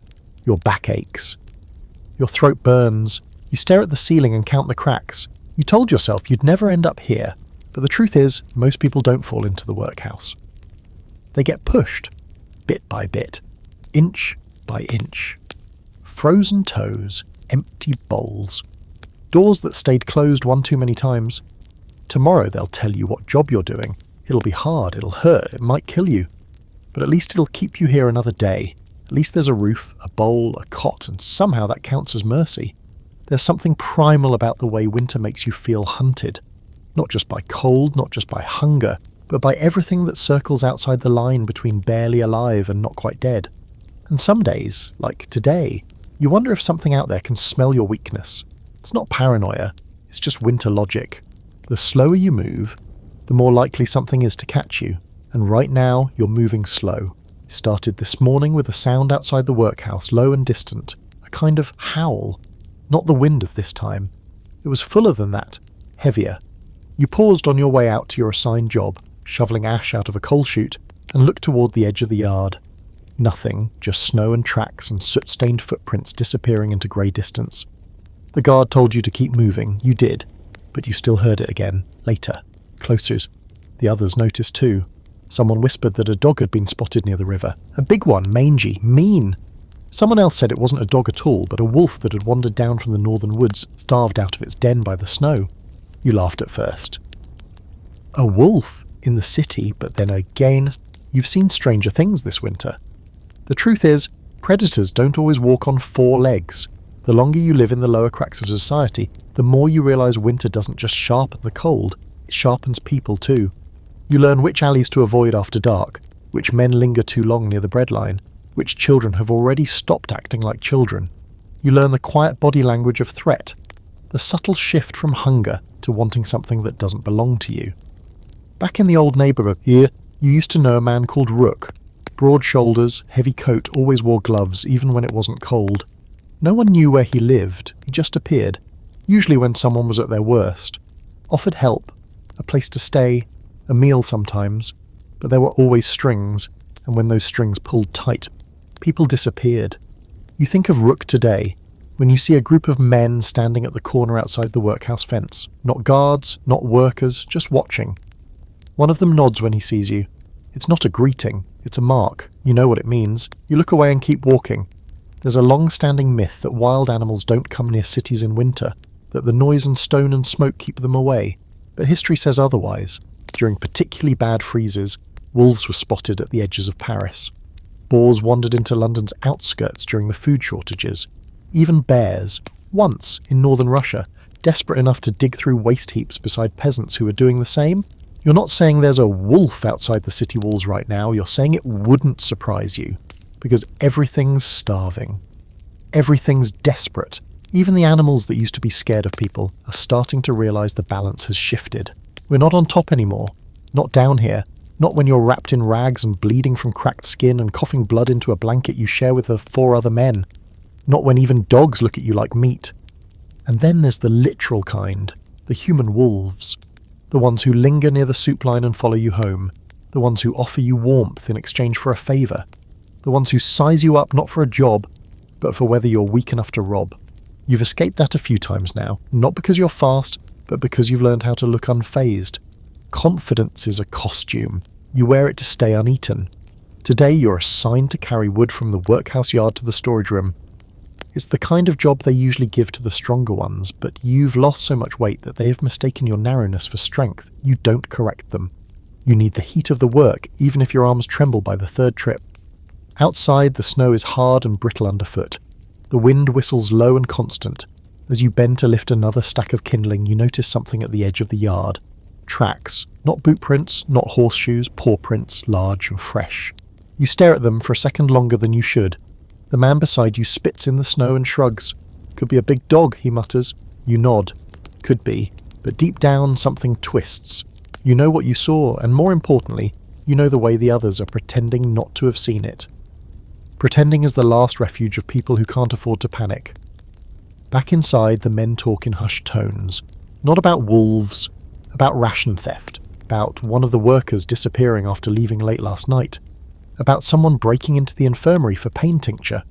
You don't ask questions, you sit on your cot and stare at your hands. The nail on your index finger is turning black.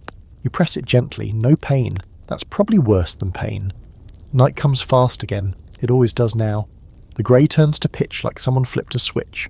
The windows in the workhouse go dark except for the corridor, where the lamps burn low. You lie under your blanket, already bracing for another night of cold. But tonight, the air feels wrong. It's too quiet. Even the coughing has stopped. You sit up slowly and strain your ears. Somewhere in the distance, far off but clear, you hear it again. A howl, not long, just a single note. but it cuts through the night like a blade. You lie back down and pull the blanket over your head, not because you think it'll protect you, just because you don't want to hear what comes next. The scholar in you remembers something from an old textbook, that fear sharpens your senses even as it dulls your judgment. You wonder which side of that coin you're on tonight. Out there something is hungry, and in here everything is vulnerable. You close your eyes and listen to your own breath, and you pray the wolves, whatever kind they are, stay on the other side of the wall. The blanket's thin, and the nights are thinner. You've stopped sleeping deeply, if you even sleep at all. It's more like drifting in and out, slipping beneath the surface only to jolt awake at the smallest sound. Footsteps in the corridor, someone coughing near your cot, the brittle snap of ice forming along the window frame. Your body doesn't rest anymore. It waits. You're in a constant state of pause, suspended between moments, conserving energy like a dying fire trying to keep its last ember glowing. You wake up in the dark, throat sore, chest tight. There's frost along the inside of the window near your bed. Actual frost. Indoors. You watch it grow, slowly creeping like it's alive, carving silent ferns into the glass. You don't even have the energy to be surprised anymore. Of course it's cold. Of course the ice is moving in. You sit up and reach for your boots. One of them is missing a sole entirely now, so you've taken to cutting strips from your blanket to pad the bottom. The blanket's fraying at the edges. You tell yourself it's worth it. One warm foot of the foot is better than two frostbitten ones. You pull on your coat, still damp around the collar, and stand. Your knees crack as you straighten up. You're 27 years old, but in this weather, in this life, you feel 70. Today is a cold day. The guards tell you so without much ceremony. You and half a dozen others are marched out of the workhouse yard toward the coal depot across town. No wagon, no horse, just sacks and shoulders. You're to haul half-filled bags of coal back to the workhouse to keep the kitchen running for another week. You try to be grateful. At least the labour will warm you up. The walk is brutal. The wind's sharp and dry today, cutting across the alleys like a saw. You pull your scarf up high, over your nose, go, and tuck your chin down like a turtle. It doesn't help, the cold finds its way in anyway. It always does. It's patient like that, calculated. You imagine winter as a living thing sometimes, not a storm, but a person. Something with a long memory and a slow hand. Something that waits for you to get tired, then presses just a little harder. The depot is chaos. Piles of coal stacked like crooked mountains, black dust clinging to every surface. You wait in line, watching a man with a shovel toss heaps of it into the sacks like it's dirt. When it's your turn, you throw the sack over your back and nearly buckle under the weight. It's heavier than you remember, or maybe you're weaker. Probably both. You start the walk back, hunched under 40 pounds of black stone that soaks through your coat and shirt, chilling your spine with every step. You don't complain. No one does. Complaints take breath. Breath means heat loss. So you all march in silence, a line of grey figures dragging shadows through the snow. By the time you reach the workhouse again, your shoulders are raw and your hands are black with soot. You look like you've been carved out of smoke. You drop the sack near the cellar door and stretch your back slowly, praying something doesn't give out. A man nearby drops to his knees, gasping. No one helps him. Not because they're cruel, because if you stop moving, you're next. The rest of the day blurs. More sacks, more trips. Lunch is a ladle of gruel that tastes like dirt and regret. You eat it anyway. The warmth of it hits your stomach like a punch. You'd cry from relief, but your tear ducts are dry. Later, as the sun starts to slip behind the grey rooftops, someone hands out blankets, just a few, torn ones pulled from a storage chest that smells of mildew and rot. You get one. It's stained and full of holes, but it's thick. Heavier than the one you've been using. You wrap it around your shoulders like armour. You even smile a little. Not much, just enough. There's a small, strange joy in that moment. A feeling you haven't tasted in weeks. The weight of the blanket feels like a shield. A hug. You think back to something your mother used to say. A good blanket can save a life. You didn't understand what she meant at the time. Now you do. Later that night, lying in your cot wrapped in your new prize, you notice something odd. The man next to you is shivering violently, his blanket's thin as gauze. He doesn't say anything, but his teeth are chattering so hard you can hear it across the room. You tighten your own blanket and look away. But the guilt settles fast. You stare at the ceiling. The candlelight from the corridor flickers in and out, casting your thoughts in long shadows. You roll over. Look at the man again. He's young, barely a man at all, maybe 17. You remember being 17. You still had all your teeth. Your fingers still bent properly. Your coat still had buttons. You shift in bed, then curse quietly under your breath. You peel off half the blanket and drape it over him, gently. He doesn't open his eyes, but the shivering slows. You lie back down, now only half warm again. But the room feels better. There's a historian you once read, a minor one, barely footnoted, who wrote about small mercies during winter. A crust of bread, a borrowed scarf, a fire shared by 5 hands instead of 4. He argued that civilization isn't built on laws or kings or treaties. It's built on blankets shared in the dark. You remember thinking that was sentimental nonsense. Now, you believe him. As sleep threatens, you cough again. It rattles, low and stubborn. You wipe your mouth. No blood this time. That's something. Outside, the snow keeps falling. Quiet, relentless, soft as a whisper, heavy as judgment. And inside, 2 men sleep under the same thin shield, pretending it's enough. Because tonight, a blanket is more than fabric. It's a prayer. You wake to bells and breath and the sour stink of damp bodies. The man beside you is gone. So is the half of the blanket you gave him. Not surprising, not cruel. It's just the rules, unspoken, understood. If it's not tied to your body or wedged beneath it, it's fair game. Especially now, when anything warm becomes currency. You sigh quietly and swing your legs off the cot. Your feet hit the icy floorboards and you wince. Pain, yes, but also confirmation you're still here. Outside, the snow has stopped falling, but the cold has sharpened. It's brittle now, biting and dry, with a sky stretched so thin and grey it looks like worn linen. You take a breath through your scarf and immediately regret it. The air slices your lungs. Your nose is bleeding again. Nothing dramatic, just a slow, constant trickle that starts up whenever the wind shifts. Today is Sunday, which means no assigned labour. The workhouse gives the illusion of rest, though no one's actually resting. You don't rest in winter, you conserve. You gather in the corners where the sun still finds its way through broken glass, trying to absorb something from the light, though it's weaker than ever. The younger ones whisper about church. Some of the older men are already on their way to the chapel down the road, walking with stiff backs and cracked shoes towards something that might resemble hope if you squint hard enough. You decide to go, not because you're particularly faithful, but because churches have thick walls and candles, and, if you're lucky, a stove burning somewhere near the altar. The walk is worse than usual. You're still sore from the coal hauling, and your foot, the one you thought might have recovered, has begun to swell. The toes are purple now. You try not to look, you try not to limp. People notice limping. Limping means weakness. Weakness attracts vultures. As you near the church, the bells toll again. A deep, hollow sound that rolls across the rooftops like thunder in a coffin. There's a line outside the doors. Everyone's waiting to get in, but no one talks. It's not reverence, it's exhaustion. Inside, the church is blessedly warm. Not hot. You'll never call anything hot again, but warmer than the street. You feel it in your face first, then your hands, then your lungs. You exhale and see the fog of your breath dissipate quicker than it has in days. The pews are full. You slide into one near the back, wedging yourself between an old woman wrapped in a curtain and a child with bruised knuckles and a scar across his cheek. The priest is already speaking when you sit down. You miss the beginning. You always do. Your ears are more attuned to footsteps and alarms than sermons these days. Still, his voice is calm, gentle even. He talks about endurance, about the fire within, about the Lord being present in times of hardship, about the frost testing the faithful. You let the words drift over you like steam from a bowl of broth. They don't nourish, but they offer a kind of comfort in their rhythm.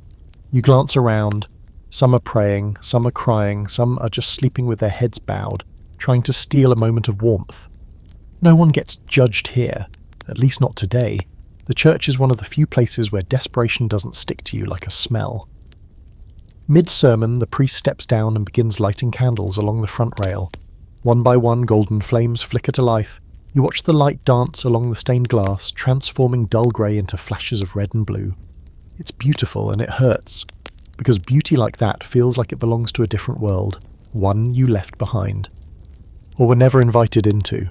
There's a moment though, just one, when the child beside you reaches for your hand, not to hold it, just to rest his fingers there, like he needs to feel another pulse to remind himself he's not alone. You don't pull away. Somewhere near the altar, a man begins to cough violently. The kind of cough that doesn't stop. You tense immediately. Everyone does. It's a full-body sound, tearing and wet, echoing through the vaulted ceiling like a bell of its own. He stumbles out of the pew, pressing a rag to his mouth. Someone ushers him toward the side door. The service continues. It always does. There's a long-running debate among theologians, how much suffering is redemptive and how much is just suffering. Some say poverty cleanses the soul. Others say it's a human-made hell, dressed up in theology to make the privileged sleep better. You don't know the answer. All you know is that today, sitting in a borrowed pew beside a boy with no gloves, you'd like less character and more heat. After the final hymn, you stay behind, just a minute or two, to soak up the last of the warmth. The priest nods to you on his way out. You nod back. No words exchanged. Not because there's nothing to say, but because neither of you wants to admit how much has already been said in silence. You leave and head down the road toward nowhere in particular. There's no food waiting for you. No fire, no blanket. Just a cot and a corner and a wall that leaks wind when it breathes too hard. But for now, your fingers still move, your chest still rises and falls, and you still carry the faint memory of candlelight on the glass. You walk slowly, not because you're tired, though you are, but because walking slowly makes the day last longer. And when your life has been reduced to surviving daylight, you stretch it however you can. Somewhere in the distance a bell tolls again, not for prayer, just for time. And time is all you have left to give. The thing about cold is that it doesn't just sit on your skin, it seeps in, slowly, creepingly. It curls up inside your marrow like a squat tenant refusing to pay rent. You've stopped noticing it in the obvious ways. Your fingertips, always numb. Your feet, that ache is so constant it has become part of your internal soundtrack. But it's the little things that remind you how deep it goes. Like how your words come out slower now, your tongue dragging in your mouth like it forgot how to move. Or how the tip of your nose has gone completely hard. Not from frostbite, at least not yet, but from sheer dumb persistence. You're back in the workhouse yard today, tending the furnace with 3 others. The irony is rich. You're surrounded by firewood and flame, and yet you're still cold. Because the furnace isn't for you. It's for the bread ovens and the administrator's office. Your job is to shovel fuel and stoke the flame and keep the machinery of meagre charity running, while your own ribs show clearer every day. You feed the fire while you starve beside it. This is the part they don't write down in the ledgers. The flames are greedy. The furnace takes everything, wood, coal, peat, even scraps of old furniture, and asks for more. One of the other men reckoned that it's just like the city itself. Always needing, never giving. You laugh, but not too loud. You've learned to ration even that. Laughter burns breath, and breath carries warmth, and warmth is currency. You wipe sweat from your brow, real sweat for once. It gathers quickly and freezes quicker, crusting into salt along your hairline. One of the guards hands you a ladle of water. It tastes like rust and cold iron, but you drink it anyway. Hydration's rare, and your lips are cracked so badly you've started bleeding in your sleep. There's a quiet among furnace workers. Not because you're antisocial, but because the job takes what little air you've got. You communicate with glances, nods, grunts. One shovel for you, then the next man. Pass the tongs, rotate the coal. You learn each other's rhythms without speaking, like dancers who've grown too tired to argue about the music. Then the alarm rings. Not a siren exactly, but a bell on a crooked hook near the yard gate. Everyone pauses. No one knows what it's for. Fire, collapse, theft. The guard doesn't look concerned, which is somehow worse. He waves a hand toward the alley. You follow. That's when you see her. A woman, barefoot, slumped just outside the back fence. She's wrapped in what used to be a coat, now a bundle of rags and sorrow. Her legs are bare. Her feet are purple. One arm's cradling a child. The other is limp, trailing in the snow. She's breathing, but barely. The child is not. The guard mutters something under his breath and walks over.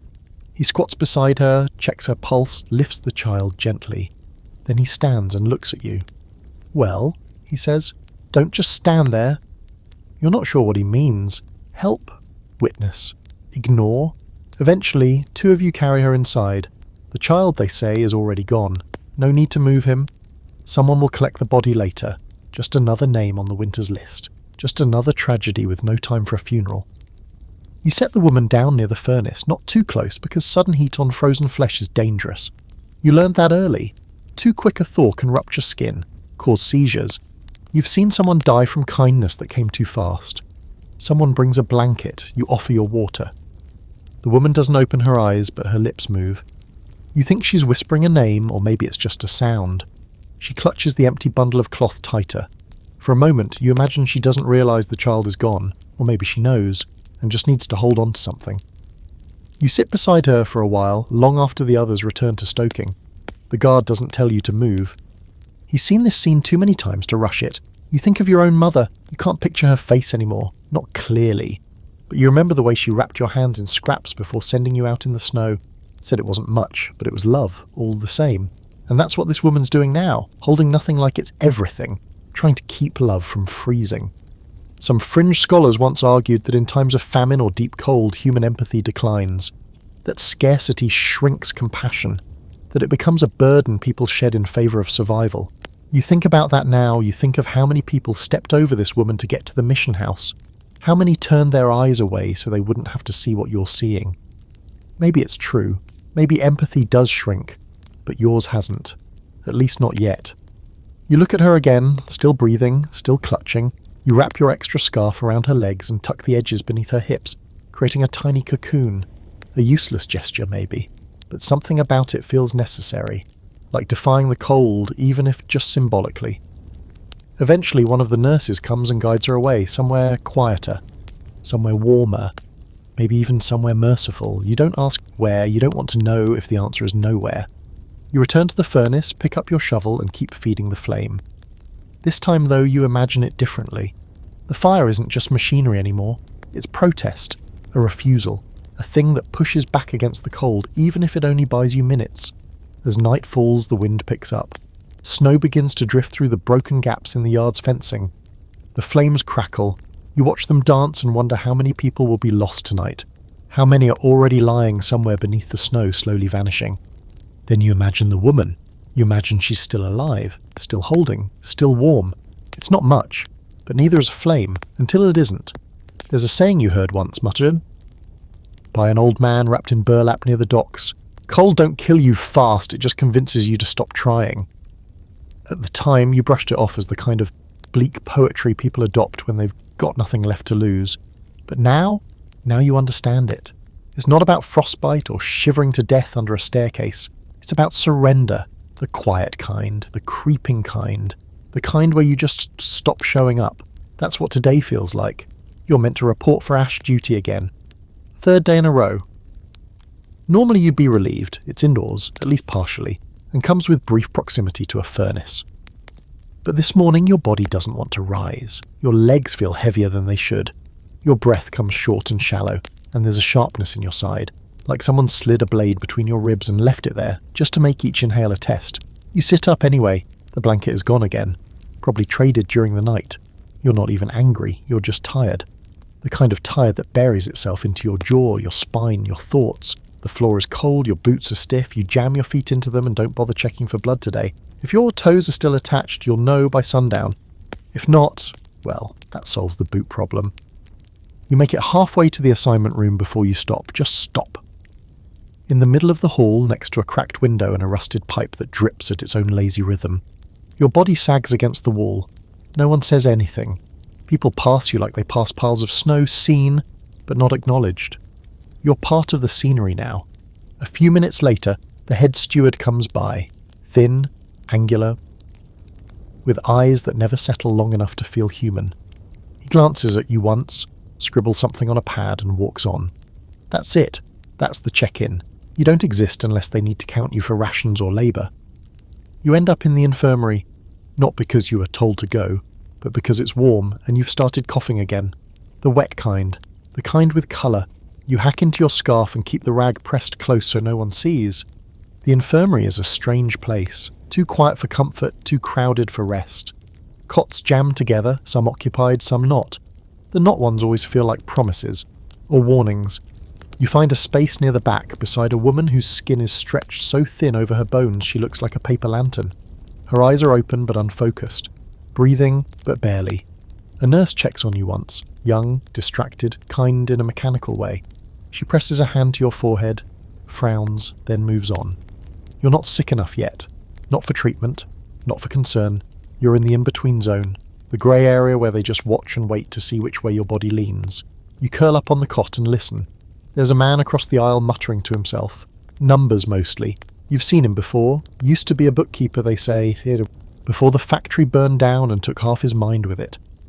He rocks slightly, knees pulled to his chest, whispering sums and figures into the stale air like they're spells. Someone else, further back, starts coughing hard. It doesn't stop. Sound like ripping cloth, then silence. The kind that turns heads. No one moves. Eventually the nurse returns, this time with another worker, and they cover the cot with a sheet. You don't see who it was. Doesn't matter. Just another gone too quiet. You close your eyes and try to rest. Dreams come, strangely vivid. You're walking through your childhood or home, warm wood underfoot, smells of cooking onions and coal smoke. Your mother is humming. There's a stew on the stove. You look down and realise you're barefoot, but the floor is warm. It's always warm. You move through the rooms, touching furniture, seeing faces that blur when you try to name them. And then the window cracks, and the cold rushes in like a tidal wave, flooding the house, snapping this warmth in two. You wake up gasping, clutching your chest. It's dark now. The nurse is gone. Most of the cots are still full. You swing your legs down and sit up slowly. Your muscles scream. Your lungs feel stitched together with thread. But you stand anyway. You don't want to die in the infirmary. You make your way back to the dormitories, weaving through shadowed corridors like a ghost retracing its own steps. By the time you reach your cot, someone else is in it. Of course, he's sleeping hard, mouth open, arms wrapped around himself like a prize. You think about shaking him. For a second, the anger rises. Then it fades. Instead, you find a corner near the stove and slide down against the wall. The heat barely reaches here, but it's better than the hallway. You pull your knees in, wrap your coat tighter, and cough again into your sleeve. This time, when you look, there's red. A bright, vibrant splash like a cherry pit on linen. You stare at it, then wipe it away. One of the other men nearby sees. His face doesn't change. He just nods slowly, then turns away. Everyone here recognizes the signs. Everyone here knows what comes next. You lean your head back against the wall and close your eyes. Somewhere outside, the wind howls. Not like a wolf this time, just a long, low moan, like the city itself is exhaling, letting go. And you start to wonder, really wonder, what would happen if you didn't get up tomorrow? If you just stayed here, silent, still. Would anyone notice? Would they mark your name on the ledger, or just count the next warm body in your cot and keep moving? You'd like to think someone would remember you. But you know how things work. The cold doesn't leave tombstones, just silence. And maybe, if you're lucky, a name no one quite forgets. It takes longer than usual to stand up today. Your joints don't respond right away. They creak and resist like old hinges, stiff with rust. You press your palms into the floor and push, but your arms tremble under your own weight. There's a ringing in your ears that doesn't go away when you shake your head. Your breath sounds like someone dragging a shovel through gravel. But eventually, with enough effort and enough gritted teeth, you rise. You've passed the point where survival feels like something you do on purpose. It's more like momentum. Your body wakes because it remembers the motion, not because it wants to. You walk because walking is what happens after standing, even if every step feels like hauling bricks. You're moving, yes, but only because stillness feels too much like death, and you're not ready to let winter win quite yet. The cot thief is gone, took the blanket with him, left nothing behind but a faint smell of sweat and desperation. You sit on the wooden frame for a minute, catching your breath. Someone near the door coughs, wet and thick. You don't look to see who it is. Everyone sounds like that now, including you. Today's assignment is less about labour and more about attrition. They've decided to thin the ranks, not out of cruelty exactly, just necessity. The rooms are overcrowded, the food stores are low, and the administrators have noticed too many of you aren't productive anymore. That's the word they use, productive, like we're factory parts that stopped fitting. They bring a clipboard, they start calling names. Some are reassigned. Lighter work, shorter hours. A few are given passes to the mission house across town. You know what that means. Kicked out politely. Given a place to sleep for one night, maybe two, before being dumped back onto the street. Winter exile by redirection. Then your name comes up. The man with the clipboard barely glances at you. Infirmary hold, he says. Pending review. It's not a death sentence, not officially, but you know what it means. They've seen the way you walk, the way you cough. They've probably noted the blood-stained handkerchief you didn't quite hide well enough. You're flagged now, tagged, marked for observation until you get better or stop being a problem, and no one gets better in winter. You're sent back to the infirmary. Same cot, same blanket, still damp from last time. The nurse this shift is older, less kind. She gives you a small cup of something that smells like vinegar and herbs, tells you to sip it slowly. You do. It burns going down, but at least it's warm. All around you, people are dying in slow motion. You can feel it in the rhythm of the room. There's a man 2 beds over who hasn't moved in 12 hours. His breath is shallow and slow. No one checks on him anymore. A woman in the corner keeps whispering prayers, not to herself, but to someone who isn't there. Her hands make motions in the air, tracing the outlines of people long gone. There's no real medicine here. Just hope and cloth and tinctures made from roots someone swore used to work on horses. You're not even sure what you're being treated for. The cough, maybe, the cold, the weight loss, the colour in your skin that keeps fading closer to parchment. The nurse changes your bandage without speaking. You didn't realise you had a bandage. You look down and see your ankles wrapped in cloth. It's seeping. You don't remember hurting it. Time moves differently in here. Hours stretch and fold like paper. One moment it's daylight, the next the shadows have returned, and the walls are humming with chill. You drift in and out. At some point you think someone visits, another worker, maybe a friend, but it could just be a dream. Their voice sounds like wind through a grate. You hear snippets of conversation from the nurses. More bodies last night. Need to clear out the back room. Orders came in from the parish office. You close your eyes and pretend you didn't hear any of it. One of the men in the bed beside you starts muttering in his sleep. He says a name, Sarah, over and over again, until it stops being a name and starts sounding like a broken hinge. You stare at the ceiling and wish for silence. But silence here isn't a blessing. It means someone stopped breathing. You cough again. This time there's more blood. Darker. You fold the handkerchief and tuck it into your coat. The nurse sees but doesn't say anything. She doesn't need to. You begin thinking strange thoughts. About heat. About what it feels like to be warm. Not just not cold, but warm. You try to summon the memory of it. A hot bath, a cup of tea, and bourse. The heavy weight of 2 blankets instead of 1. Your mother's arms. The sun on your back in summer. But memory is thin. It evaporates before it can comfort. You try to sleep. You dream again. This time you're walking through snow barefoot, following footprints that lead nowhere. Each time you reach the end of a set, another appears in the distance. You keep going. You don't know why. There's no destination, just motion. You wake up shivering harder than before. Your breath fogs the air, even inside. Your hands have gone grey at the edges. Someone next to you has stopped breathing. You don't tell anyone. A historian once wrote that winter claimed more lives than war. Not in heroic ways, not on battlefields, but in these quiet, relentless rooms where men were allowed to fade rather than fall. There's no glory in it, no monument. Just a name forgotten by the morning. You wonder what your name will mean when you're gone, if anything. And then slowly you reach for your coat. You're not ready yet. You don't know why. Maybe it's instinct, maybe it's fear, maybe it's stubbornness. But you put your boots back on and you stand and you walk toward the light at the end of the infirmary hall. Because cold may be patient, but so are you. The hallway's too bright. Not in a cheerful way, not in a healing way. Just too white, too open, too silent. Like walking through the rib cage of a long-dead whale. Each window you pass is frosted over with the slow creep of ice from the inside, not the outside. A detail that feels more ominous than it should. Ice on the inside means the walls have given up. The cold isn't knocking anymore. It's moved in, unpacked, and started rearranging the furniture. You're limping harder than you did yesterday. Not that you're trying to, but the body doesn't lie. You're dragging your right foot slightly, Lily, like there's a weight tied to your ankle. The pain is less sharp now, more distant, but that's not a relief. Pain means feeling. Numbness means you're already losing pieces of yourself.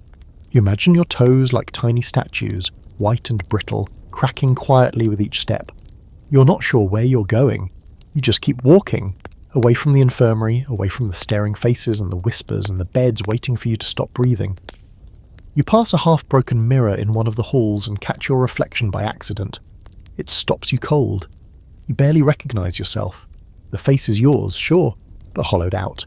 Your cheeks are sunken, your eyes too wide, too distant, like they're peering through a window you forgot you closed. There's a thin smear of dried blood near the corner of your mouth. Your lips are blue. The collar of your coat is stained with sweat and something darker. You look like you've been dug out of the ground. You step away from the mirror. You find yourself outside, but eventually, don't ask how. Just 1 minute you're inside and the next, the door is swinging shut behind you with that heavy final sound. The kind of sound that implies no one's coming to check where you've gone. The cold hits you like a truth you already knew but didn't want confirmed. The sky's clear now, that pale, dangerous blue that always means the cold is worse than it looks. No clouds, no softness, just hard light and hard air and harder ground. The snow has crusted into a thin sheet of ice that crackles underfoot. You hear the sound and think of bones. There's nowhere to go, but you walk anyway. Down the alley, past the locked bakery with its boarded-up windows, past the broken water pump where someone froze solid last winter, still clutching the handle. Past the line at the mission house, longer than usual today. More faces you recognise, all wearing the same expression, hope, tempered with the exhaustion of knowing better. You don't stop there. You keep going. Because there's a part of you, quiet but stubborn, that wants to find something real. Something warm, something alive, something that proves this winter hasn't buried everything just yet. Eventually your feet take you to the river. Or what used to be the river. Now it's a stretch of frozen grey, silent and flat, with little patches where people have chipped holes into the ice to fish. There are bodies out there. Not bodies, not yet. But people hunched over the holes in the ice, bundled in so many layers they look like sacks of laundry. You watch them. Wonder what they're catching. Wonder if it's worth it. There's a fire barrel nearby, burned black down the sides. A couple of men are standing around it, warming their hands. You step closer. They make room. No words, just a nod. That's how it works here. You stretch your fingers toward the heat. The sensation is nearly unbearable. Sharp, needling pain as the blood rushes back in. You grit your teeth and let it happen. The fire smells like burned paper and oil. One man tosses in a piece of wood he probably scavenged from a collapsed door frame. It hisses as it burns. Someone offers you a scrap of bread. You hesitate, then take it. It's stale and tastes like ash. You eat it anyway. One of the men tells a story, quietly, almost reverently, about a woman who gave birth last week in a supply shed near the stables. No doctor, no midwife, no heat. The child lived. The mother didn't. The baby's with someone now, wrapped in rags, being passed around like a coal ember. No one strong enough to keep it, but no one willing to let it go out. You don't know why, but this sticks with you. The image of a newborn cradled in layers of old fabric, carried from hand to hand like a secret. You imagine the heat of that tiny body, too small to warm itself, relying on the kindness of arms already too tired to hold more weight. You close your eyes and picture it, somewhere out there, breathing, surviving. It makes you cry, quietly, just a little. You blink and wipe your cheek before the tears can freeze. The fire is dying. The men start to leave, one by one. They nod again, the way men do when words are too expensive. You nod back. Eventually you're alone beside the glowing coals. You stare into them for a long time, and then you take off your coat. Not to die, to give it away. You walk back toward the mission house, passing the line of people who look just like you. Some worse, some better. Near the front there's a boy, 12 maybe. Coat made of newspaper, tied with string, hands raw and red. He sees you coming, flinches slightly. You take off the coat and hold it out. He stares. So do a few others. Then slowly he takes it, says nothing. Just slips into it like someone being lowered into a bath. His eyes never leave yours. You nod, you turn and walk away. Back toward the workhouse, back toward the cot, back toward the cold that never left. But now there's one person just a little warmer. You cough again as you walk. It's deeper now. Your legs buckle once, just for a second, and then steady. You smile, not because you're saved, but because for the first time in weeks, you did something that mattered. You're not dead yet, and that counts for something.